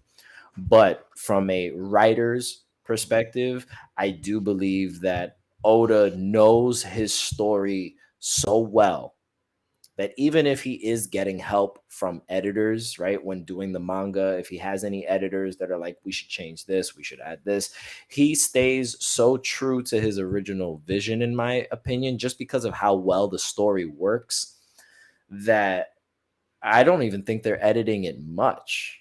And a lot of Toriyama's storytelling had been heavily edited by his editors, even up to the point where like we weren't even supposed to get Cell. Cell wasn't originally the big bad of that saga. It was supposed to be the two androids. It was supposed to be 19 and 20. It felt like that, to be And the honest. editor was like, you can't make these the fucking villain. They're not cool, basically. For lack of a better argument, he was like, these aren't cool. So he comes up with 17 and 18. This is like Toriyama wrote on the fly. Like Toriyama was great because Toriyama was just like, all right, fuck it, this is what we're gonna do today. And he would put out another fucking chapter just like that. Like Toriyama is forgetful also. Like he'll forget that he had done certain things in the story because he's winging it most of the time. He's just a really great, freestyler. Freestyle improvs like really, really well. But when you're building a really larger than life kind of story, it just works better for Oda, that Oda has taken his time to meticulously create a world, right? Like they don't just fucking land on an island. They land in a goddamn country that has its own political climate, that has its own people that live there, that has its own wildlife, their own customs, the food that they eat, or something that makes that country unique to them. And it becomes a part of the identity, not only of the island they're on, but the characters that we interact with, their relationship to its people, their relationship to their country, to its government, to the world government, even in some instances. And he really brings these characters to life because you believe that they live in a real place. You believe that they've had real events that happen to them and that they can change from some of their encounters, right? Like we see some of the villains that Luffy has gone up against, or at least the Straw Hat crew in general, that have become allies at some point, that have, at least decided to break bread with the Straw Hats in some way, shape, or form because of their development, the way those characters evolve. And I like the use of Hachi in this particular story because he is just a piece of shit character we saw in Arlong Park, right? But Oda proves to us that any of his characters can be valuable depending on what they bring to the story, where they've been, right? Where they've been. You're hitting it right, the nail right on the hammer, bro. Where the they hammer, have fucking whatever that been. phrase is. No, You you're hit the nail on absolutely the right. head. Yeah. Yes. No, bro. Trust me. When you continue in this particular arc that you're in, which is Impelled Down right now, you'll see that what you're saying right now just applies to not only Hachi, because he was a piece of shit character for what he did to Nami, but also I've already seen Buggy. Right, him and Buggy there's are already running through the fucking prison. There's one more character. So actually, not to spoil anything, but you actually like fuck with Buggy after I do like this Buggy. arc. No, but you I always thought Buggy was fun. You fuck with him a much more after the Marineford arc. But anyway, continue. They've set up a lot for Buggy, right? Like we saw that interaction when he was just a fucking stump, right? And he met the guy that was stuck in the barrel. Yeah. And became friends with him. He was like, you should join my pirate crew. And he was like, you remind me of another great pirate I just met. And I told him I couldn't join his crew either. Like, and I was just like, okay, like we're gonna see a lot more Buggy. Like that was immediately apparent to me. I was like, Buggy's not going away, right? Buggy's not going away. And then when they developed him a little bit more and was like, oh yeah, he was a fucking apprentice with Shanks on this motherfucker's ship. Whose ship was it? Goldie Roger. They were apprentices on Goldie Rogers' ship. That's what it was. Oh fuck! No. Yeah, No. you Like should have they known said that it. by now, right? Like Yeah, they said it, but I was just yeah. like, It was I thought it Gold was a different Roger's. pirate for some reason. Sorry, it's I don't. Gold Roger's ship. Okay. Yeah. No. I'm pretty sure you're correct. Like that wasn't new to me, but I was just like, I just for some reason thought it was a different pirate No, figure. It was Gold Roger's ship. Gold Roger's ship for sure. You know what I'm saying? So like, just the fact that they were both like apprentices, it just makes me wonder, like, why the hell is Shanks so far ahead of Buggy in general? Like, I know like they're both captains, right? Like I know that they're both captains of their own crew and stuff like that. But it If just like, you if when you watch the show more, you'll see why. okay, I'm pretty sure there's an explanation. Obviously, I usually always ask They questions haven't that given will be answered. they haven't given us an explanation yet. But it's just like some things like that aren't said, but you can just kind of You see. could tell. Yeah. I get it. It just seems like since he's the Like hothead out of the two like of them, he would have it he would have found his way to greater power faster, it's in my opinion. it's kind of like sometimes when you have two people from the same household and one is able to do something great while the other one is like stuck at being mediocre. Yeah. It's kind of like that. Like, it's just by chance. But anyway, please, Hachi, Because him and Shanks are just so different, like and polar opposites, but they were besties I on know they were close, and I know that they were together on the Gold ship and Roger everything, but it ship. was just like, I don't know, like I see Buggy, and it's just he's not as intimidating as Shanks.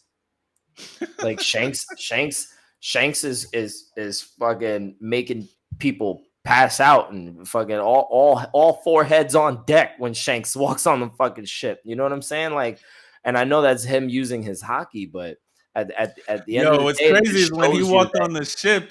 When he walked on the ship, niggas was like, "Yo, bro, leave this area right now." It's like, I ain't gonna leave. This nigga coming on our ship. You think he can walk in our turf? That nigga went to sleep. He went to sleep. I'm like, bro, you should have left. You heard him. He told you to leave. You didn't want to leave because you thought you was big and bad. Now you sleeping. Look at you. there you go. You know what I'm saying? Like it's just I don't know. It's just such a huge difference in those characters that it just kind of makes me wish Buggy was a little bit more adept. You know what I'm saying? I mean, I know he's more than likely going to get stronger. I know that he plays an important role in whatever the fuck has been happening recently in like current One Piece, but Sure. it's yeah, but I know I'm not going to talk about it because I don't know details like that, so I don't want to say stupid shit. But um, like I know that there are things that are coming for Buggy in the future, but I'm just like, why the fuck isn't he a badass? You know what I'm saying? Like, why is he the comic relief? But I'm pretty sure we're gonna get there. But a lot has happened, right? Narratively, so we're kind of jumping all over the place, and I really want to get back on track. Yeah, Hachi. The last, I was Hachi. just mentioning the Yeah. details, right, of how eventually we get information about a character's past, and it doesn't necessarily even have to come from that character's mouth. So that's how like Oda does really well with exposition, right? And he makes the exposition believable from where it comes from. The exposition will come from a character that has the knowledge. It isn't just like something that's being like, oh, I guess this is what's happening right now. You know what I'm saying? Like, it's usually like, oh, well, this is what that means. So one So thing I want to tell you is that the difference between I forgot the name of the mangaka for Naruto and Oda, I think is Kirishima. I think that's his name. I'm not Um, sure. I'm not too I familiar with believe his name is Naruto. Kirishima. The difference between them is that that whole anime trope where it's like, oh, I have to tell you what's kind of going on, Yeah. and like they're kind of narrating the It's story for you and exposition. Yeah. It's like giving forced you exposition. Yeah. yeah, yeah. The way Oda does it is like just kind of like it's like it's like subtle and it's smooth. Like he's giving you information, and the information he's telling you is very important, but it doesn't seem that he doesn't say it with as much importance, or it's not said with as much importance where it's just like, oh, they're just doing that trope where they're narrating the part of the story. Like someone has the information and they're just telling us. Like This- how I always talk about how in when they were doing the war and they find out about a Geke Tota, and then it was only because fucking Eno didn't know what it was. That's why we know what it is. Whereas, I know what you're about to say with Hachi and his tattoo. You see him, he's covering up his tattoo, and then later on in the arc, we find out the meaning of that tattoo through someone else's experience. Another character, that has knowledge about what that tattoo meant. Yes. And why it was important for Hachi to even cover it up in the archipelago like that. Yes. So there's a lot, right? Like that whole explanation behind like Hachi and Kami even being in the Sabati archipelago was fucking nuts. Hachi was ballsy as shit to just be like, yeah, fuck it, let's go to the Sabati archipelago and I'll get my man to help you out. Like that was fucking like, I mean, not a dumb decision. Like he was being, like he was repaying the Straw Hats for helping him out and shit. Like I get it. That was pretty fucking ballsy. It was pretty fucking ballsy to bring them there like that himself, to be like, yeah, sure. Okay.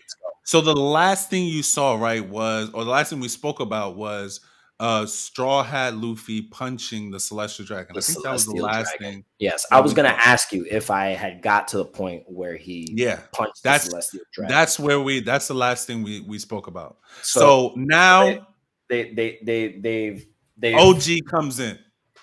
So Riley or say his full government. I don't know it. Dark King Silvers Rayleigh. There we go. I didn't remember the whole name. Put some respect on my boy's name. Dark King Silvers Rayleigh. So there was a character, right, that came out. So that, let me not skip over too much, right? So Rayleigh was the old man that Hachi was referring to as the person that could coat the Straw Hats ship with what they need in order to, sorry if you could hear the ice cream trucks outside. But it's he's not selling ice cream at 10 o'clock at night. Anyway, he's definitely selling ice cream. They don't sleep. They sell ice cream till midnight out here. That's crazy. But what you call it? So that character is the one that has the ability to, coat the ships where they're going to be able to take the Thousand Sunny under the water and be able to enter Fishman Island successfully because of the coating, right? So we know that he had allowed himself to be captured by the slave traders, and he was just kind of there hoping somebody would buy him so he could whoop everybody's ass, take their money, and be like, all right, got my money, we out. Now I'm about to go gamble some more. Yeah, and then just continue living his life. And we see how everything hit the fan once Luffy rocked my man in his shit, right? Like I loved that moment probably just as much as I love that moment where Luffy punched what the fuck was homie's name? Bellamy. Thank you. You knew exactly where the fuck I was going. I knew exactly where he was going. He punched Bellamy into the fucking floor and was just like, "You meet my fist now." Like, he was like, right the fuck Nigga said, punched him down. He's like, "Where you going now?" Going to the sky. That nigga was looking insane, yo. If I was one of the people in the town, I'd be like, "Oh, don't come near me. That motherfucker is crazy. He's insane." So going to the sky. It's that, right? It's damn, this ice cream truck busting right now. This ice cream truck is like, hey, you gonna buy some ice cream, right? You sure you don't want no ice cream? You gonna buy some. I'll at least it's not one of the ones that go, hello. Oh you remember those? God, hello. Bro. Oh my god, bro. So but yes, you've met Eustace Kid. You met Eustace Kid. Or Eustace Captain Kid. You met Trafalgar Law. Mm-hmm. You've met Beige. You met Jewelry Bonnie. You met what's his name? The Mad Monk. You met the gangster, the mobster guy. Capone. Yeah. Bang Capone or something like that. You met what's his name? the dude that be telling the cards. I can't believe I forgot his name. I was Does just the watching blonde it hair? earlier. With the Yes, I blonde hair, the forgot long his blonde hair. name.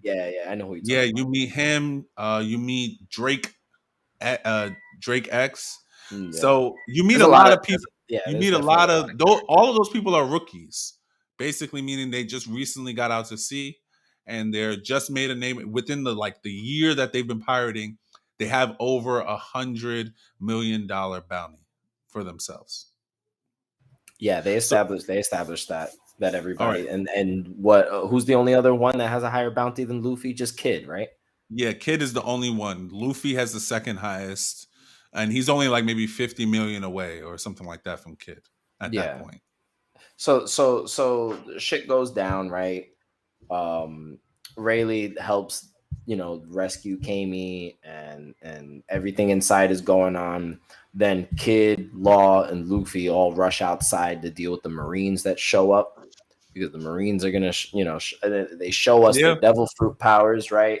So we see Kid being able to kind of attract all of the metal or the guns, kind of like Magneto. Magneto type shit. Yeah, And then we see Law creates like a space, and room. within his space, right, within his room, he's able to discombobulate people, I guess.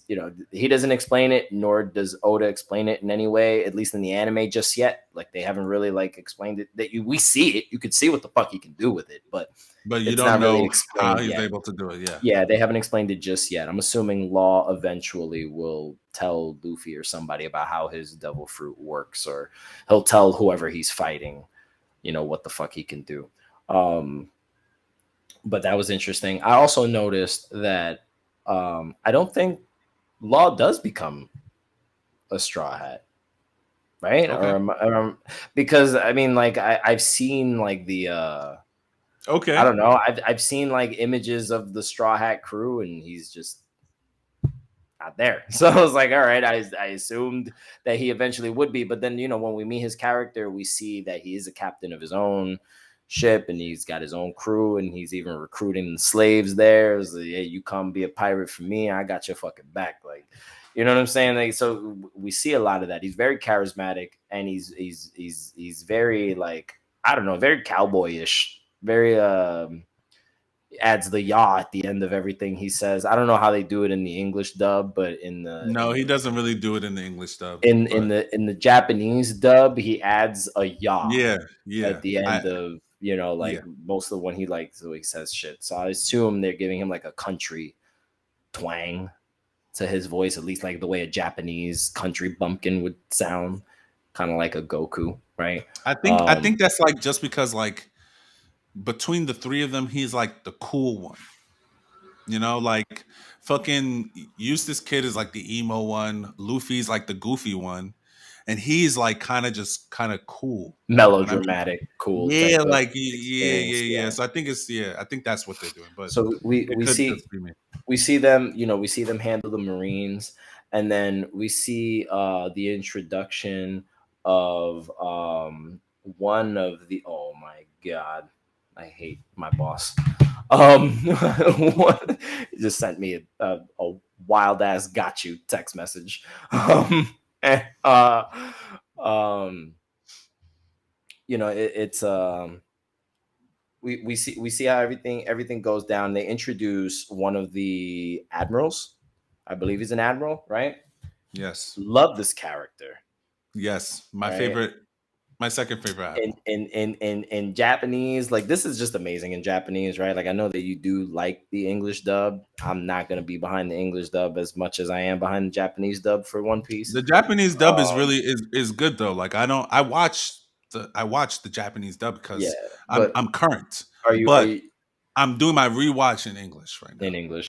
Listen, when he His shows up. English dub is he's Italian. Listen, bro, when he shows up and he's on the little transponder snail and he says, "Oh Shimosh, oh Shimosh," I was like, "Oh fuck!" Like, yeah, he was just like, bro, like when he was just like, "Have you ever been kicked at the speed of light?" Like, it was just, wow. Like, I was like, "Yo, what the fuck is going Yeah. on?" Like, it's just insane. Like, and So I told Simata what you guys told me. It was just like, you see anybody with a coat? That's a bad man. You see anybody with a coat and their arms are not inside the coat? It's a bad motherfucker. Watch out for him. He's nice. So And actually, let me say this, right? You see a motherfucker in a coat with like non-marine clothes underneath the coat. You know how the Marines, even like some of the captains, their uniform, they still have a uniform. If they don't have a uniform and they have the Marine coat, that's a nigga that you got to watch out for. I promise you. So I want to ask you one thing, and you can answer this question on the next pod, right? Mm-hmm. I had this conversation with my cousin. This is just one thing I want to ask, and we're going to move on to another thing. I don't want you to answer it now. Mm-hmm. If you had to pick, who do you think would win in a fight, Enel or Kizaru? You don't have to pick that now. You're gonna have to remind me of the characters. Some of the names are fleeting. Eneru, sorry. Eneru and this guy, the guy made of light. What's his name again? Kizaru. So between Kizaru and Eneru. Ooh, that's very interesting. You don't have to pick now. Let's keep going. Okay. So you meet what do you call it? Admiral Kizaru, and he is a funny, laid back, nonchalant motherfucker. Oh, he's so nonchalant. You meet his nephew, right? Do I? Maybe I did, and I just maybe didn't pay attention. The big sumo dude. You meet him. It was that his nephew? Yeah, that's his nephew. I didn't get that detail. Thank you for sharing it. But no, that's his nephew. Because he calls him uncle. That's his nephew. So you meet the nephew. You meet Kizaru, and then you meet Kuma, right? Again, Kuma. Okay. Again, right? So we met Kuma. We met Kuma already. Now we met Kuma, and then we met Kuma, and then we met Kuma, and then we met Kuma. Yes. that was how that went, right? So I don't know if you remember what because they mentioned their names right during that time. I don't know if you probably don't remember what their names are, but the Kuma clones. Yeah, they have a name. Like not, I know they individually have like PX1, PX2, PX3, PX4, PX0 is like the original Kuma. Yeah, and the other ones are the clones. They all are pacifistas. So I don't know if you recognize or remember that name. I remember hearing them mention that once, but I thought that was only in reference to the original Kuma. They're all pacifistas. I thought because the root in that word is pacifist, right? Yes. So like somebody that doesn't believe in fighting or war, which is kind of like, I don't know, I guess like hypocritical of Kuma to be fucking everybody up and being a pacifist at the same time. But okay, keep watching. You're gonna get more information. I assume he's got some kind of tragic story as to why the fuck he's a cyborg and all that other shit. But it's interesting. I want to know why Kuma cares so much. Like I know they're gonna explain it to us, but he obviously has ulterior motives, and he obviously believes that the government's out to fucking kill all of the warlords and all of the pirates, and everybody's got to fucking go because this is it. We're done. We're done with the age of pirates. All you motherfuckers are done. We let y'all play for a little while we were moving pieces across the board, and that's it. We're trying to get rid of it. Is out. So I can see that already. That's really fucking obvious, right? So Kuma just sorry, continue. Yeah, no. So we get all of these action sequences, right, where different groups of pirates are fighting who they believe to be a warlord of the sea, right, which is Kuma. Mm-hmm. And the Straw Hats realize immediately that this is not the same Kuma that they fought in Thriller Bark, because that Kuma was different, a lot more relentless, used different techniques, was able to just fucking teleport. You know what I'm saying? Like do different things like that. And that these Kumas did not do that, or this particular Kuma they were fighting did not do that. So, it becomes apparent they take a lot of fucking, effort to be able to subdue the Kuma that they were fighting. And then we are faced with the original Kuma, who they immediately notice is him. Sanji and Zoro are just like, fuck, this is the one. That's the one. That's the guy. And, we see what Kuma does when he just and just starts Yo, every single away. time everybody poofs a fucking what do you call it was The popped. bubble pop because Oh they were my flying god, for it. bro. So it was like it was crazy, right? Because we've never seen Luffy not really have control over a situation, right? Which is why this scenario is really interesting because we saw turmoil happen within the Straw Hats, right? We see beef between like Luffy and Usopp and stuff So like that, I right? don't know if So you remember. I don't know if you remember what you said at the beginning of this arc. You said that the Strards are gonna go there, and the archipelago is not going to be the same. Luffy's gonna do some shit, fuck shit up, and leave that shit burning. And now that you've seen this happen, you're just like, damn, I was like so wrong. Like well, because I don't. I just do because still think everything the that archipelago will be altered at some point, but it just won't be changed just yet. We're gonna have to wait until the Straw Hats meet up again at the Sunny. yeah. You know, so It's just because again you've seen like from the beginning of the show till now, everywhere the Straw Hats have gone, some change has happened and has been for the good. And yes, this was the first time that they went somewhere and it was the and opposite. shit didn't work out. It was the first time that Luffy in front of the viewers, right? Like, because they Yeah, still haven't done Luffy's backstory yet, but they. I just finished that, by the way. Thank you for telling me it was fucking coming soon. But I figured it was because of what we're dealing with in Impel Down. You know, I'm always predicting everything as the story's going on. But it's we get to this. I kind of want to just keep doing the recap really quick before I start like talking about like other things. Just like kind of move Go to ahead, the go story ahead. because a lot of Go stuff ahead. has happened. Yeah. So this is the first time that Luffy doesn't have control over a situation, is forced to watch all of his friends just fucking vanish and disappear before his very eyes. They still don't really know what the fuck Kuma's doing when he does that shit. The viewers don't know yet either. We don't know if they're vanishing, if he's killing them, if whatever the fuck. Like I originally thought he killed Perona from Thriller Bark. You know, I know you guys had spoiled it, told me that he didn't kill her. It was me that spoiled it. I apologize. I say you guys, you know, collective thing. It's all paradise, and you know, and Luffy's the last person to be bubble popped away, and you know, we see that he uses the paws on his hands to basically just send somebody fucking flying in whatever direction he wants them to go in. I'm not entirely sure just yet if where all of the characters land is intentional or coincidental. That I don't know. Don't know. Neither do I. Knowing Oda, it's more than likely coincidental. But I don't know. I really don't know. Because so far it just kind of seemed like everything was a little perfect. Now, you know, so we see what happens. The characters go flying through the air. They're basically like kind of like trapped in this like air bubble, and they're just like fucking just flying. They Paw can be bubble. It's a paw bubble. Yeah.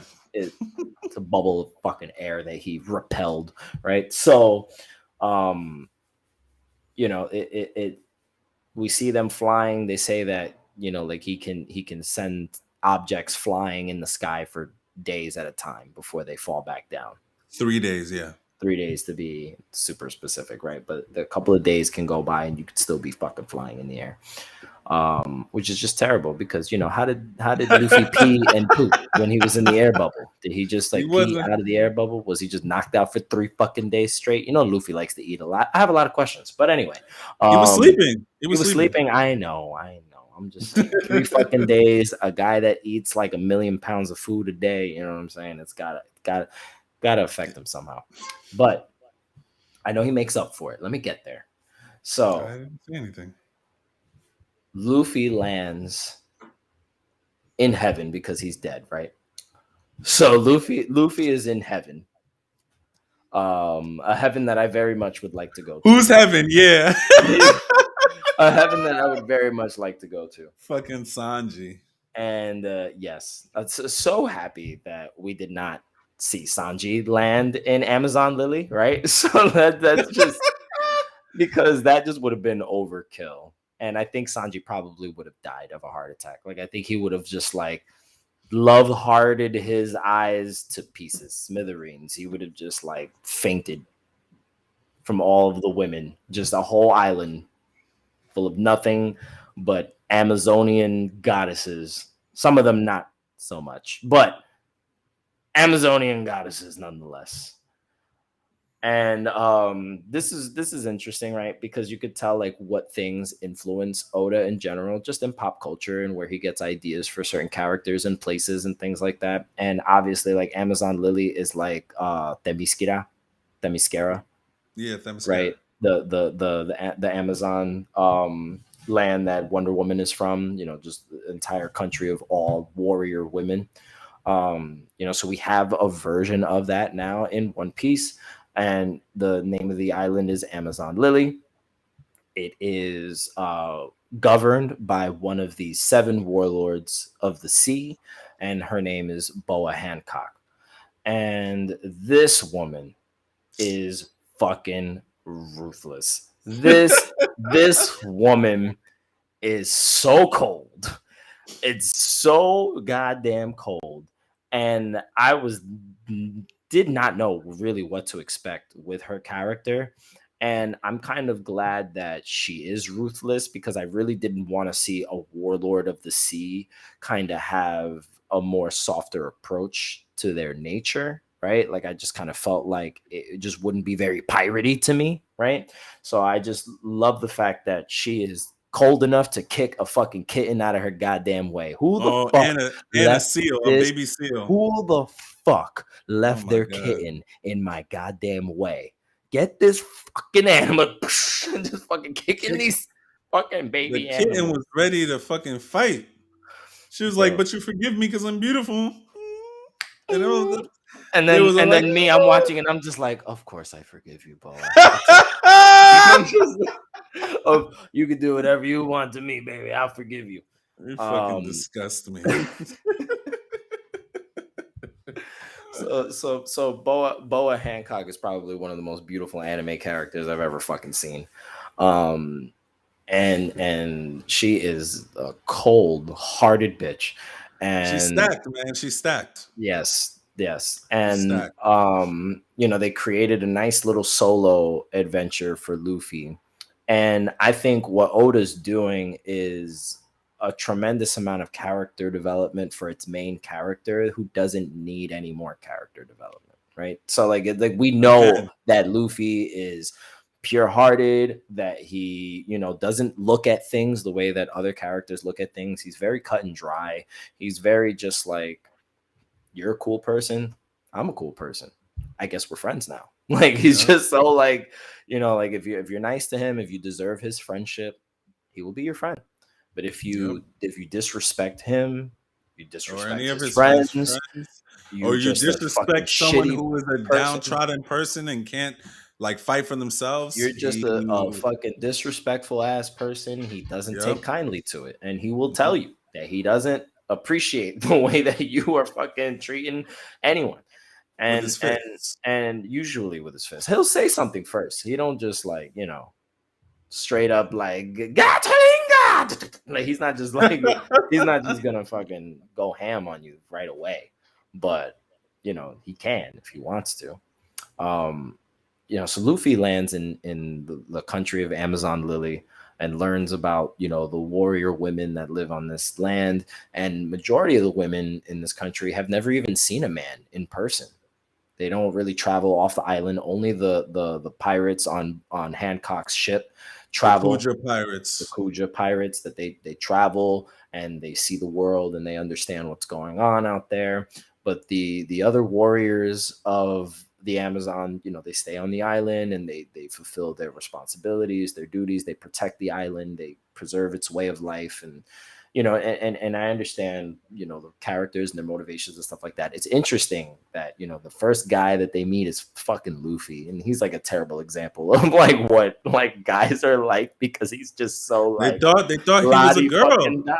They thought he was They a thought girl, he was right? a Because girl. they'd never seen a man in person. And then they started pulling on my man's family jewels, which is They crazy. started pulling on the Schmeat stick, It making it wasn't until stretch. Granny Jon came out and was like, "That's a man!" Oh my god, bro! Granny Jon be having me dying, bro. Just Oh her man, her I can't reactions. imagine who they casted for her in Oh English. my god, it's so fucking funny, bro. It's so because she'd be like, Or- "No, no, no, no, no."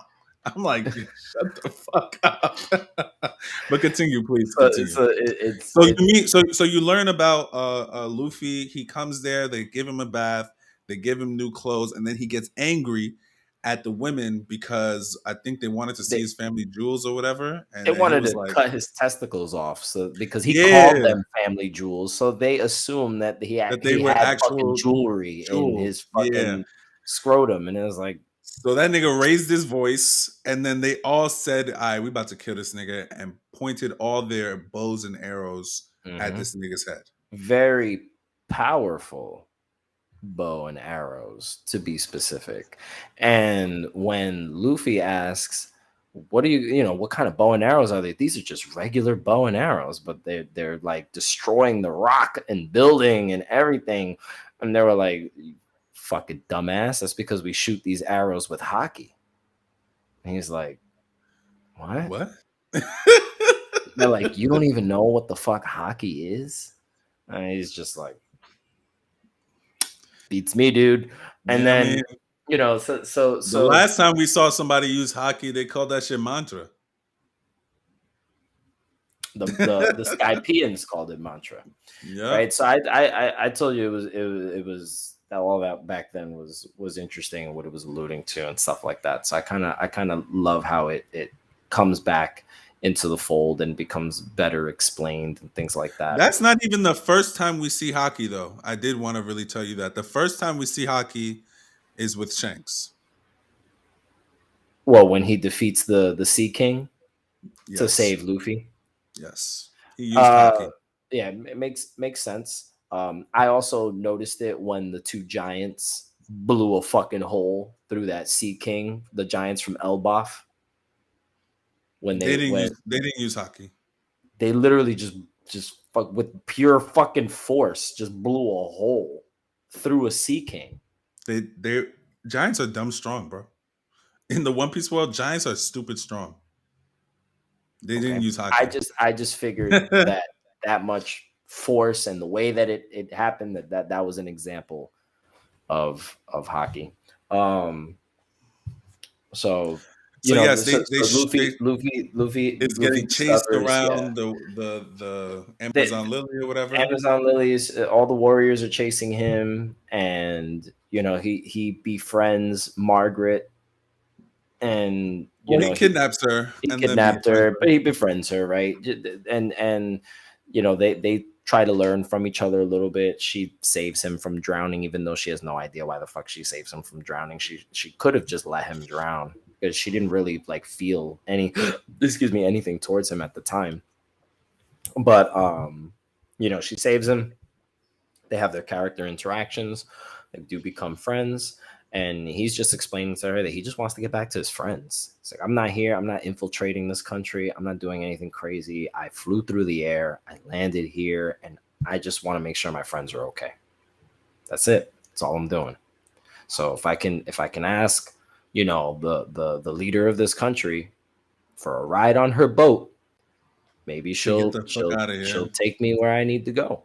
And you know, obviously Margaret's like, you're fucking nuts. You should definitely not do that. And And what does Luffy do? he leaves and says, I'm gonna ask this bitch for a ride. Yep. So, you know, he sneaks Break. up on Hancock. Yep. He breaks into her bathhouse, right? Yes. And then sees the marking on her back. So Hancock and her two sisters have spun a story for the women of Amazon Lily that on their adventures they slayed Medusa. And in doing so, they were cursed with Medusa's powers, the ability to transform into snakes and the ability to turn people to stone. And I really like how they share these attributes. They're not like all one character, just is literally a carbon copy of Medusa. It's like little parts of Medusa's lore become 3 different characters, which is pretty interesting. And that the tale that they tell is that on their backs are the Gorgon eyes. The ojos. And you know, anybody that sees them can die, right? So they make it a thing where no one is allowed to see the markings on these sisters' backs. And Luffy has seen this marking because he crept up on her in the fucking bath. And she tells her sister, he didn't creep up. He fell and kind I of just say broke creep into. up to be silly, but yes, he accidentally stumbled upon her in the bathhouse, and he gets a glimpse of the marking on her back. Says, you know, I think I've seen that before. And she tells her sisters, he saw my back. And they're like, well, he's got to fucking die. That's it. Yep. He's got to fucking die because we can't let him talk about what the fuck he just saw. And he was like, but I think I've seen that marking before. And what do they tell? Oh, they said we would rather die than let anyone see this mark. We'd rather die, or rather, in fact, we would rather kill than to see it. But yeah, you're basically right. So they moved to a death match. In the Japanese dub, that was what they said. They rather die. We would rather die than that. Oh, in the English, they said that they would rather die, or rather we would kill for no one to see, or something like that. But yeah, regardless, they just said, niggas would die than let somebody see the mark on their back. So, you know, like the whole thing, you know, became a big like, well, now he's got to fucking die. So they wanted to execute him publicly, and that turned into a fight between Luffy and the 2 Snake sisters, whose names I just can't remember at the time. I don't remember either. But he takes on the 2 Snake sisters, and you know, throughout the fight, he's upset with the 3 of them because you know, Margaret defended him, you know, and said, I let him in to the country, like I brought him in, like we thought he was a woman, and you know, we took him in, and that's why he's here. And for her honesty, she was turned to stone. You know, her and her friends were turned to stone by Hancock.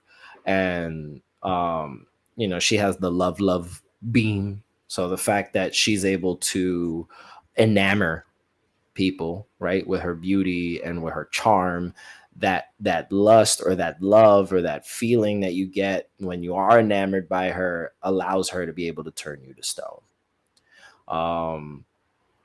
So she turns those girls into stone, and Luffy is pissed because these women speak so highly of the Snake Princess.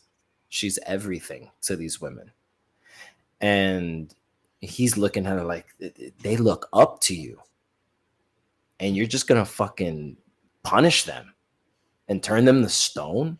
That's what I'm saying, because, bro. Luffy is really the most pure-hearted main character, bro. It's like it's either wet or dry for him, bro. It's like they look up to you, and you went and did this for what? Because they just told you the truth. That's, you know, crazy. So he got angry. He said, "No, turn them back." And they said, "Who are you? Why are you talking to the Snake Princess like that?" I don't give a shit. You turn them back. And everybody's just like, "Yo, he's got to die. He's got to die. He's disrespecting the shit out of this girl. He's got to fucking die." And you know, the fight ensues. He discovers a way to defeat them in a fight by kind of making them defeat each other. One of them can set herself ablaze, and he made the 2 of them knock into each other. Yeah, the other one has Medusa hair or whatever. Yeah, and he made them crash into each other. You know, the other one catches on fire. and then her clothes burn off. The one thing I thought was really silly, and even though I'm the big titty anime guy, I knew he was gonna say this. I did not think the snake ladies needed titties in their snake forms. They could have been female snakes without the knockers. Like, yeah. But it was like, I appreciate it, right? Because who doesn't love big titties? But it was just like, do we really need this? Didn't need to see snake titties. Yeah, I didn't really need to see snake titties. But it was interesting. I appreciated the experience nonetheless.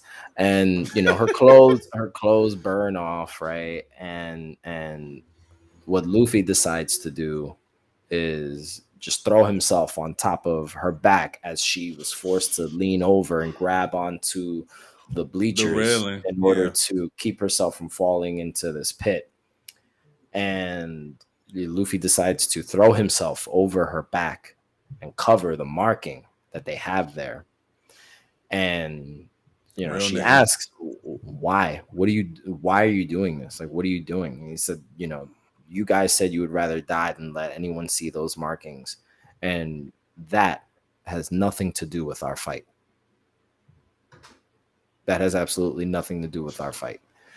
And, like he's just trying to make a point at this point. It's like, listen, I respect you guys. I respect what's going on, but you can't just turn them back. Turn them back regular and take me to see my fucking friends. Like, I don't got time for none of this shit. Really, I got shit to do. You know what I'm saying? Like, he's I can tell that Luffy is maturing a little bit, right? Like, his adventures with his crew have kind of taught him things, and he's always like, my cook would have made you guys the best food in the world, and Chopper would have done all of these cool things, and like he's really like like missing his crew in this particular story. And like the story progresses where Hancock decides to let him stay because of what he did, because of how he protected them and their secret, and allowed them to continue with the control that they have over the country. And he's allowed to stay. They have a banquet. She basically explains to him their history, how the three of them were slaves, how they were branded with the mark of the celestial dragon, about the pirate crew that liberated them, Fisher Tiger, about a lot of, and I forgot what their name, the Sun something pirates. I forgot the Sun Pirate. Well, the Fishman pirates. Yeah, the Sun Pirates, right? That was the name. Yeah, and and then she said, you told me that you saw this mark before. Where did you see it? He explained, our friend Hachi has a mark similar to that on his forehead, but it looked different. It's not the same mark. And she explained to him that the mark of the celestial dragon was covered up with another tattoo of the mark of the Sun Pirates. So the fishmen that became a part of this pirate crew were, I'm assuming, like majority ex-slaves, runaway slaves or liberated slaves, that covered their tattoo with another tattoo and gave themselves new meaning, new purpose, turned the mark into a sun. So that sometimes some of those pirates, they just have the tattoo. They weren't slaves. They were just part of the crew, and they have that tattoo. Hachi has his fucking tattoo out of solidarity. Yeah. So Hachi has his fucking tattoo in the middle of his fucking forehead. I don't think Hachi was a slave though. I don't know if he was a slave or not, because we haven't like met up with Hachi since he's been healing in the archipelago, right after Chopper tended to him. Yeah. So we don't know. Like, we haven't heard anything else from him. But the foresight, like I mentioned at the beginning, to be able to say, this is what was when the Hachi goes, oh, it's nothing. Don't worry about my bandage. It's not a big deal. And there's so much history behind, like what he was covering up and what it means to the people that live in the Sabbaty archipelago and the culture, the slave culture, and the time bubble that they are in that area, and how, you know, the people that control the world, you know, like really have a twisted concept on what and how they control. And you know, this the status quo is just really weird. You know, and she gives us, Boa gives us all that explanation and everything. And then when Luffy goes off to have the banquet with the girls, and you know, they're all having fun and singing and dancing and all this other stuff after they tried to kill him. You know, Hancock comes down with a very serious disease, right? And she is fucking going through it, like fucking asking what's her name, Granny Neon, Yeah, asking this chick, am I gonna die? Like, it was like she was that fucked up. Am I gonna die? And it's revealed to the audience that Miss Boa Hancock is not necessarily sick. She is sick. She is sick. She has a disease that the princesses of this country have had in the past, and only one of them has been able to survive it, and it's the vieja. It's the old lady that's there. She was able to survive because she left the island to basically like fulfill her needs. And Miss Boa Hancock has been stricken with love. This ruthless bitch is in love with Luffy off of the fact that he unapologetically punched the shit out of a celestial dragon. Yep. And she is surprised and completely blown away by Luffy's unmitigated gall. Yeah. I didn't know there were still crazy people like you in the world, because you are fucking crazy. You punched a celestial dragon. I love you. Like, it's just, I fucking love you. Yeah. Like you like, you know what I'm saying? It's like he, without any knowledge of who she is, where she comes from, her history, any of that, just because of the person that he is, you know, like basically disrespected, highly disrespected, not even just did, like highly disrespected the most important people in the world. Yeah. You know what I'm saying? And you know, so she is now dramatically in love with Luffy. And I didn't see that character switch coming. I know you told me this like before I even started watching One Piece, where you were like, "Oh, you have a Boa Hancock sticker in your station." You remember in my toolbox area, I have the whole sticker bomb in the back, and I have a sticker of Hancock. I didn't know who she was, just beautiful anime character. She's going right there on my workstation.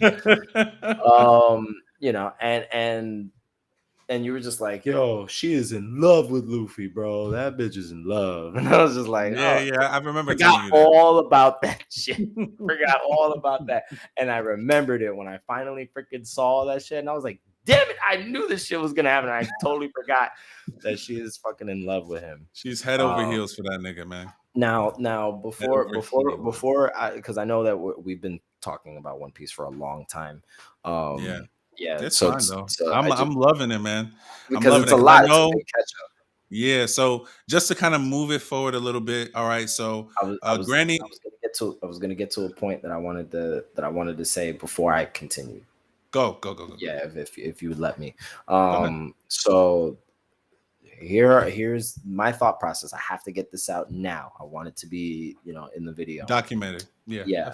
But I'm curious to figure out where this character interaction will end up, right? Because it's obvious that she doesn't become a fucking straw hat, right? Like, she's a warlord of the sea and probably will need to continue maintaining the status quo in the meantime, right? Like the Marines have already said that they want her to be there for Ace's execution, right? And that they want to know if she's down for the fucking war that they're gonna start by executing the right hand of Whitebeard. So he's not the right hand, but he's one he's of a high like this. ranking Yes, he's like the pirate second in his division crew. captain. So, you know, they want to know if they have her support as a warlord, or if they don't have her support, that's cool, but you're not going to be a warlord anymore. All of those special privileges that you get for being a warlord, all of that shit magically fucking disappears too. Out the window. And she doesn't necessarily want to give up the privileges of being a warlord, not just yet. Because it benefits her country. It benefits her country. Not because she's selfish. I want to make that known. Yeah, no, it's good that you brought that up. Yes. Yeah. You're right. Because it does benefit her country and it does protect them. Just to let people know, because remember again, this is One Piece. Most of the people are pirates, and she's a pirate captain. If she's no longer a warlord, the government is going to look at Amazon Lily as just an island of pirates, and they're going to invade it. Yes. So she needs to maintain warlord status in order to keep them protected. Yes. So trying to remember. Oh, so my thought process is, where does Hancock and Luffy's love story go, right? Because I know Luffy is oblivious to all of this shit, and that's a part of the comic relief. But not if you ask Hancock. No, but even she's, you know, like freaking too shy to even like say certain things to him. She's just imagining like what a perfect love story would look like instead of just fucking having a normal conversation with this motherfucker. Like that I don't get. I get it. Like she's worse than Sanji. Yeah, bro. I don't know. That is something, to be that stricken with love that you can go from being the coldest bitch anybody has ever seen to being a sweet little, like, anything you say, Luffy. Like, that is, I don't know. That is something else. So anyway, I'm curious to know, where does it end up, right? Like, because it can go a couple of different ways. Luffy could tell her, like, I need you to do this, that, and the third. And then, you know, she goes, yes, Luffy, anything for you. And then they split up, and then he does whatever the story wants him to do go moving forward, and she does whatever she wants to do. Or, you know, something happens where she no longer needs to be, like, attached to the hip to him, and she's able to go her own way, and he's able to go his own way. Or she just straight up fucking dies. Or what was the other scenario that I came up with? Either they or something happens where she like fucking hates him or something out of nowhere, and then now she doesn't have this disease anymore, and then he can go on and do whatever the fuck he wants. Like, I'm just curious to know how they're gonna separate the two of them. Because the way that Oda's kind of like just putting the story together, it looks like Hancock doesn't want to leave this motherfucker for shit. That's just, at least right now in the story that I'm in, like, Luffy discovers that Ace is going to be executed, and that was one of the reasons why the Marines were there in the harbor waiting to speak to Hancock, putting their lives at risk, being in the calm belt with all the Sea Kings. And the Marine killing the two Sea Kings with the flick of his sword, and he was able to avoid her love beam. Love beam. Yep. Okay. Continue. So you know, like Neon explains to Luffy that Ace is going to be executed, and that the reason why the Marines were there was to basically guarantee Hancock's support in the upcoming war that they're going to have with the Whitebeard pirates. And you know, so he's like, well, shit, instead of having Hancock bring me to the Sabati archipelago, I need to get to Ace. And he really thought about it, like, and he apologizes internally to his friends for taking longer than he originally wanted to reunite with them, but decides that he needs to save his brother's life. He looks at Ace's Verve card or Verve card. Yeah, and he notices that he's basically almost done. He barely has any life left in him. And that compels him to want to rescue his brother. I know that Ace is on his own adventure, and I know that Ace wouldn't feel comfortable with me just coming in to rescue him. But I just remember can't the last time we saw Ace was in Alabasta. No, well, no, but the last time Luffy saw Ace was in Alabasta. I said, yeah, that's what I'm saying. Well, the last time we saw him was when he fought Blackbeard, and Blackbeard was the one that brought him, whooped his ass and brought him in. Yeah. Okay. So yes, Grandion tells Luffy that we gotta go. I mean, or your brother's about to die. That's your brother. He's about to die. He's gonna be executed. They want Hancock in the war. Luffy goes and basically says, "Hancock, can you take me?" And of course, Hancock is gonna say yes because it's Luffy. So immediately, sure, everybody's like, "What? What?" But she says that shit without, like, she don't even pause. No. So okay. So she takes him there. He eats a bunch of food on the fucking Navy ship, like fucking carts and carts and carts of food. And she's over here pretending to be a man and burping and farting and shit like that to make I think she loved being mad fucking people that were getting too close to the door, trying to like peek at her and shit like that. And she turned hella people to fucking stone. Yeah. So boom, we get to Impel Down. Yes. So we start learning about what kind of a prison this is. It is an underwater prison, and they are keeping Ace at the very fucking bottom of this fucking prison. There's always a scheme of some kind, something to explain whatever the fuck. Just like when they had to defeat all of the CP9 members and get the keys in order to unlock the handcuffs. And there's always you got to do this and this and this and then this. Maybe you fight the final boss. So right now we know that there's 5 levels of Impel Down. Yes. Right now I am in level 2. 2. Yeah, you should be in level 2. So you just met Buggy. Buggy and Luffy jumped into the fucking hole. And they're in level 2, and they were running away from like all of the monsters and shit that were down there. Hold on, let me see. I'm looking at my episode list here just to see where everything goes. Okay, yeah, Amazon Lily, and we do get glimpses of where the other Straw Hats have been also. Okay, yeah. So Luffy was fighting. Well, he was running away from the basilisk, which was a giant snake born from a chicken. He was also running away from a sphinx, which is a gigantic human face feathered lion that would listen to what people would say around the jail and then repeat that same shit, which was so fucking weird. That shit was disgusting. Because he kept saying like, ramen, udon. I'm like, ugh, fucking so fucking ugly. So yeah, because level 1 was Crimson Hell, where them niggas is like literally in fucking spikes, all day stepping on that shit. But friggin' Buggy had a way to get around it because as long as he's detached, he can float.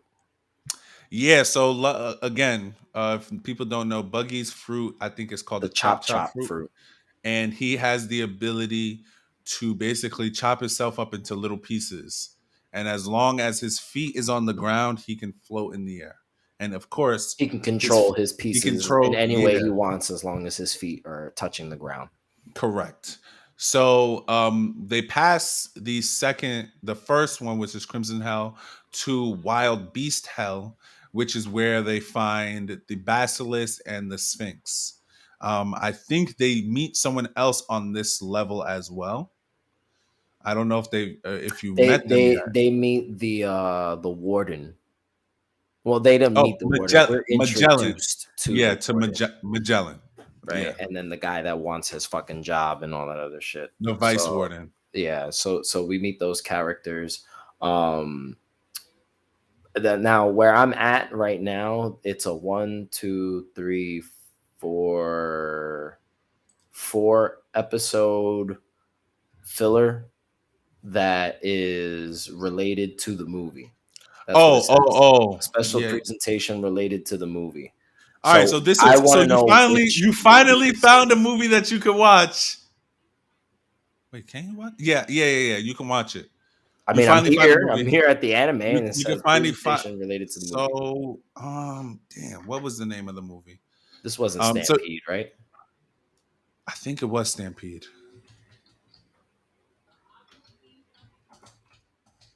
Yeah, I'm not Hold on. entirely sure. It doesn't tell me. It just says a special presentation related to the movie. No, it wasn't Stampede. It wasn't Stampede. Hold on one second. Damn, I just And I recently looked watched on the movie. Crunchyroll. Crunchyroll has like 0 One Piece movies on it.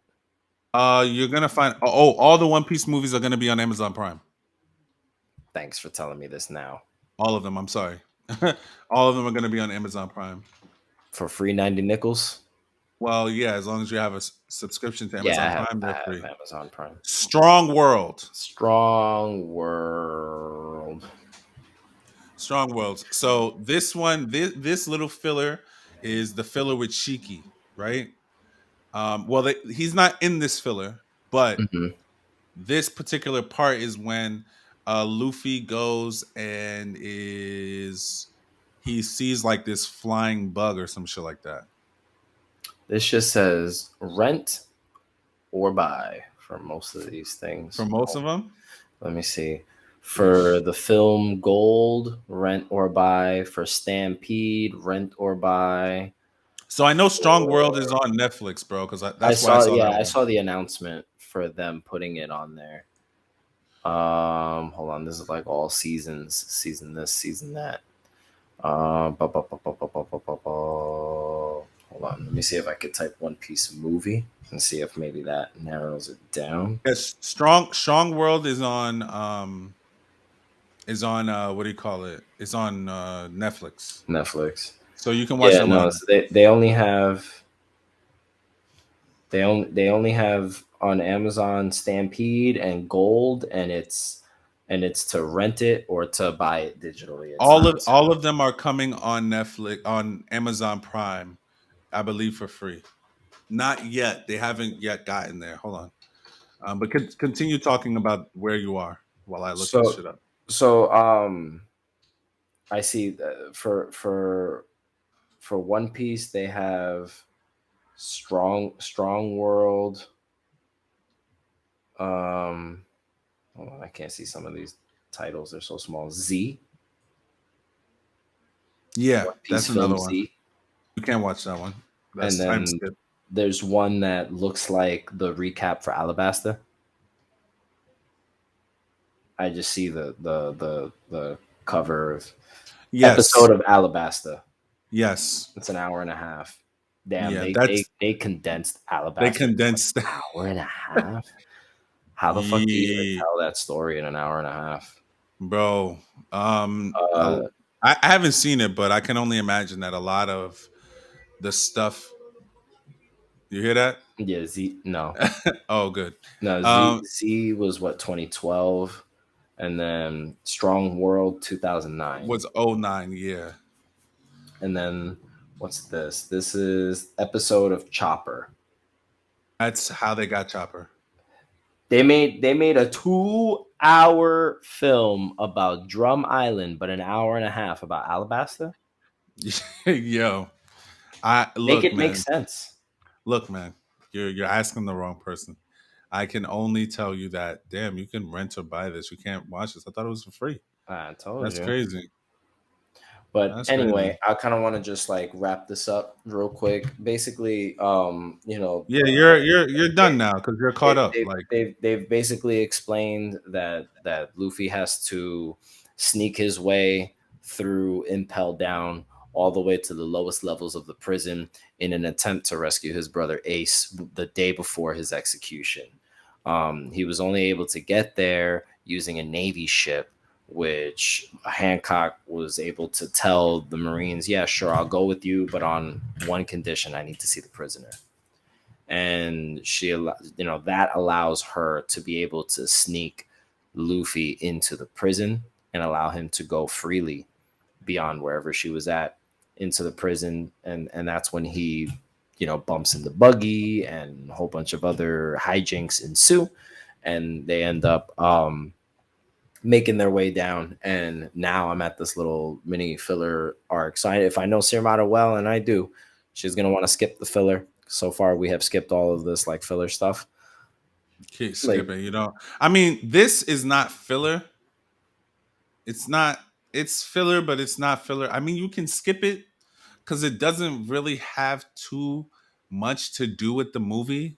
The movie. It does, but it's not necessary for you to watch this to watch the movie. Like, you can literally now watch that movie though. You have the ability to watch it. So that's One Piece movie that is not tied. Like, it's not like an episode of Alabasta or episode of Drum Island or some shit It's like its that. own thing. Now, It's is its is own is thing. it canon to the story, or is it like, because if Yeah, it's happening at this part in the anime, like, it's is it canon. it's canon? So like, does it takes place like before they get to the archipelago? Like, what happens? Yes. Okay, so Yes. it's just a random side adventure that we just didn't get to see as an arc. Yes. You're Okay, absolutely correct. Hold on. Let me. just trying to understand where in the timeline this movie fits, because to just shove it in the middle of Luffy infiltrating Impel Down is just like Yeah. So this movie is canon. Uh, let's see. I have an article here. If you're a One Piece fan, da da da da da da da. Strong World stands out among the One Piece film for a number of reasons. Obviously, it's written. It was the only one written by Oda, so this one was the only one that was written by him. So it's canon. That's all you need to know. gotcha. He wrote it. Okay. All right. So you should have just finished the filler by now, like where you are. You're on two. You're about to go to No, two. it's the beginning of the filler. The next episode. The next episode is yeah, it's the beginning of that 4 episode Because you usually filler. when you tell us that you're on 220, you're like 426. That means I that's haven't the next started it one. yet. Yeah, Yeah, that's the that's the next next one one that you're I'm gonna gonna watch. watch. And for Oh yeah, yeah. 426, Skip it. 426 is a special presentation related to the movie. Skip it. And that's 426, 427, 428, the guy with the freaking luchador mask and the sombrero. Skip it. And then there's some other girl character crying. Skip And it. then episode Just go 430, go a straight to warlord 430. in prison, Jimbei, the honorable pirate. This is where we meet Jimbei before he becomes a straw hat. So let's see how Okay. that adventure goes. So yeah, no. I would say just skip it. Like, I watched it, but I only watched it because I didn't remember that I didn't watch it the first time. First time, I skipped. I skipped all the fillers the first time through. Even this time, I skipped. Like when they would do Luffy is the police officer. Skip that shit. Or Get that shit out he's of the here, bro. shogun, and there's like all that samurai shit. Yeah, Get all that those shit out of samurai here, bro. episodes too. I don't want to hear none of that shit. Yeah, I Get was me like, I the don't good feel like. stuff. I was We like, in the middle of a bombing ass story. You want to tell me this nigga Luffy the policeman? The fuck, Luffy? I'm gonna be a policeman. Get the fuck out of here. So yeah, you can skip past this, go straight to Jinbei 430, and then keep the story going because, again, I mean, we've been here for like an hour more than we usually are. And it's because, again, we haven't been here for like 3 weeks, so it's a lot of there's a stuff lot of to, One Piece to a lot catch of up One on Piece and to stuff. catch up on Yeah, that we imagine needed if to. Crispin was here, bro. Oh my god. Oh my god.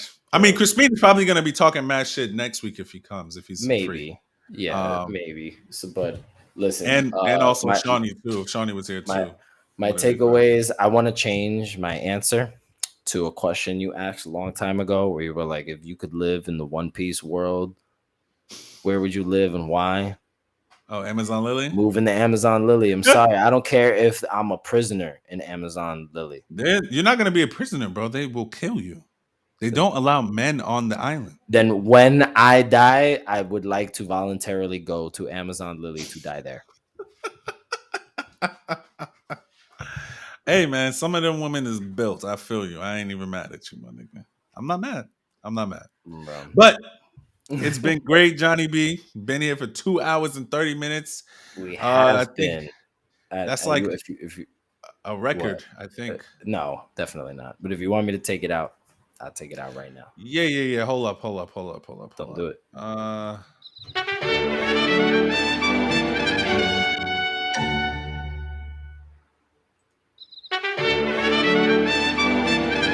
Double Luffy again? Bro, this whole shit was about Luffy, bro. Like, I'm not gonna play nobody You're right. else. You could have threw my homegirl Robin on there. Robin Get would the have been a fuck out nice of here, tone. bro. When you get to Robin's, where Robin's at, then I'll throw Robin. She was there. I saw her in the little fucking concentration camp that they got these people building the bridge. I didn't get he said a concentration camp. No, we can. I think by the next episode, you'll have. Hopefully, if you've watched like 10 episodes, you'll have more to say about where everyone has kind of landed. I've seen where everyone's landed. I saw You saw where Sanji landed? The old man. Yeah, Sanji landed on that island of men that dress like women. Freaking Nami landed on that island with the old guy that can make weather come out of his freaking knots. Freaking and then freaking Brooke landed in somebody's satanic ritual. Like I saw like a bunch of shit that went. You saw like, where Chopper landed? Did I see where Chopper landed? Yeah, he was like alone on like that island, and like he was like running around looking for people, and then they tried to eat him. And then he met the natives, and then they tried to eat him. And then who else? The only ones. Zoro. No, they haven't shown Zoro yet. Okay. They haven't shown Zoro. They Usopp. showed Robin. You see Usopp? I believe they did show Usopp. I just don't remember where he is. He's on a man-eating planet. The plants that want to fucking eat plants. Him. Yeah, the man-eating plants. Man-eating plants. Man-eating plants. Yeah, he met that fucking guy that looks like a knight or whatever the hell. So actually, it's crazy, right? In English, the voice actor that does Usopp also does that guy. But he does his Sniper King voice. So it's fucking hilarious. Oh my god. I actually would love to hear what Soga King sounds like in English. Usoppin. Yeah, that. But all right. Let's get out. Let's get out of here. Let's get the fuck out of here. Listen, hey, all jokes aside, if you guys made it to the end of this fucking podcast episode, we really do love and appreciate you. You can follow everything that we've got. All of our social media will be linked down in the description below. Mackie has put a bunch of that up on the screen for you. Follow the podcast individually. Follow all of us individually because we're fucking awesome and you want to follow us anyway. So follow us. We got a lot of shit coming. If you're watching us on YouTube, make sure you like the video, subscribe to the YouTube channel. If you already haven't, you gotta fucking do that. You gotta subscribe and make sure you share these videos with family and friends that are also interested in anime and video games. You sound like you look like you want to say something. Comment. You comment. Comment down below. I was like, what are you interrupting? No, I'm not interrupting.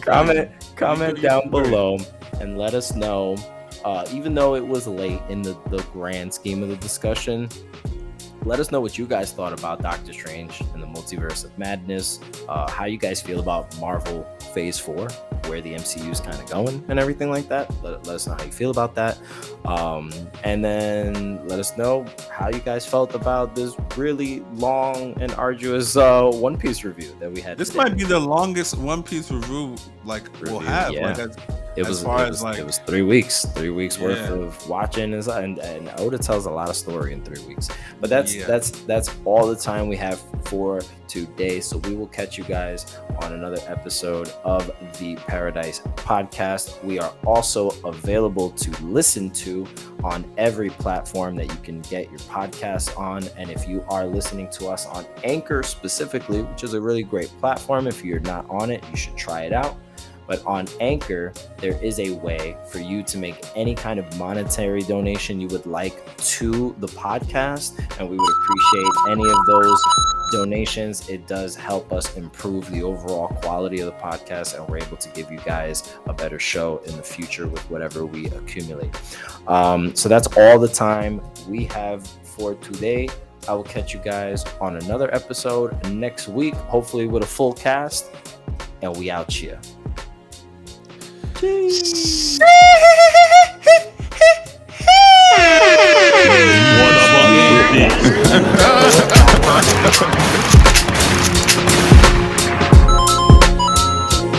When I die, bury me in the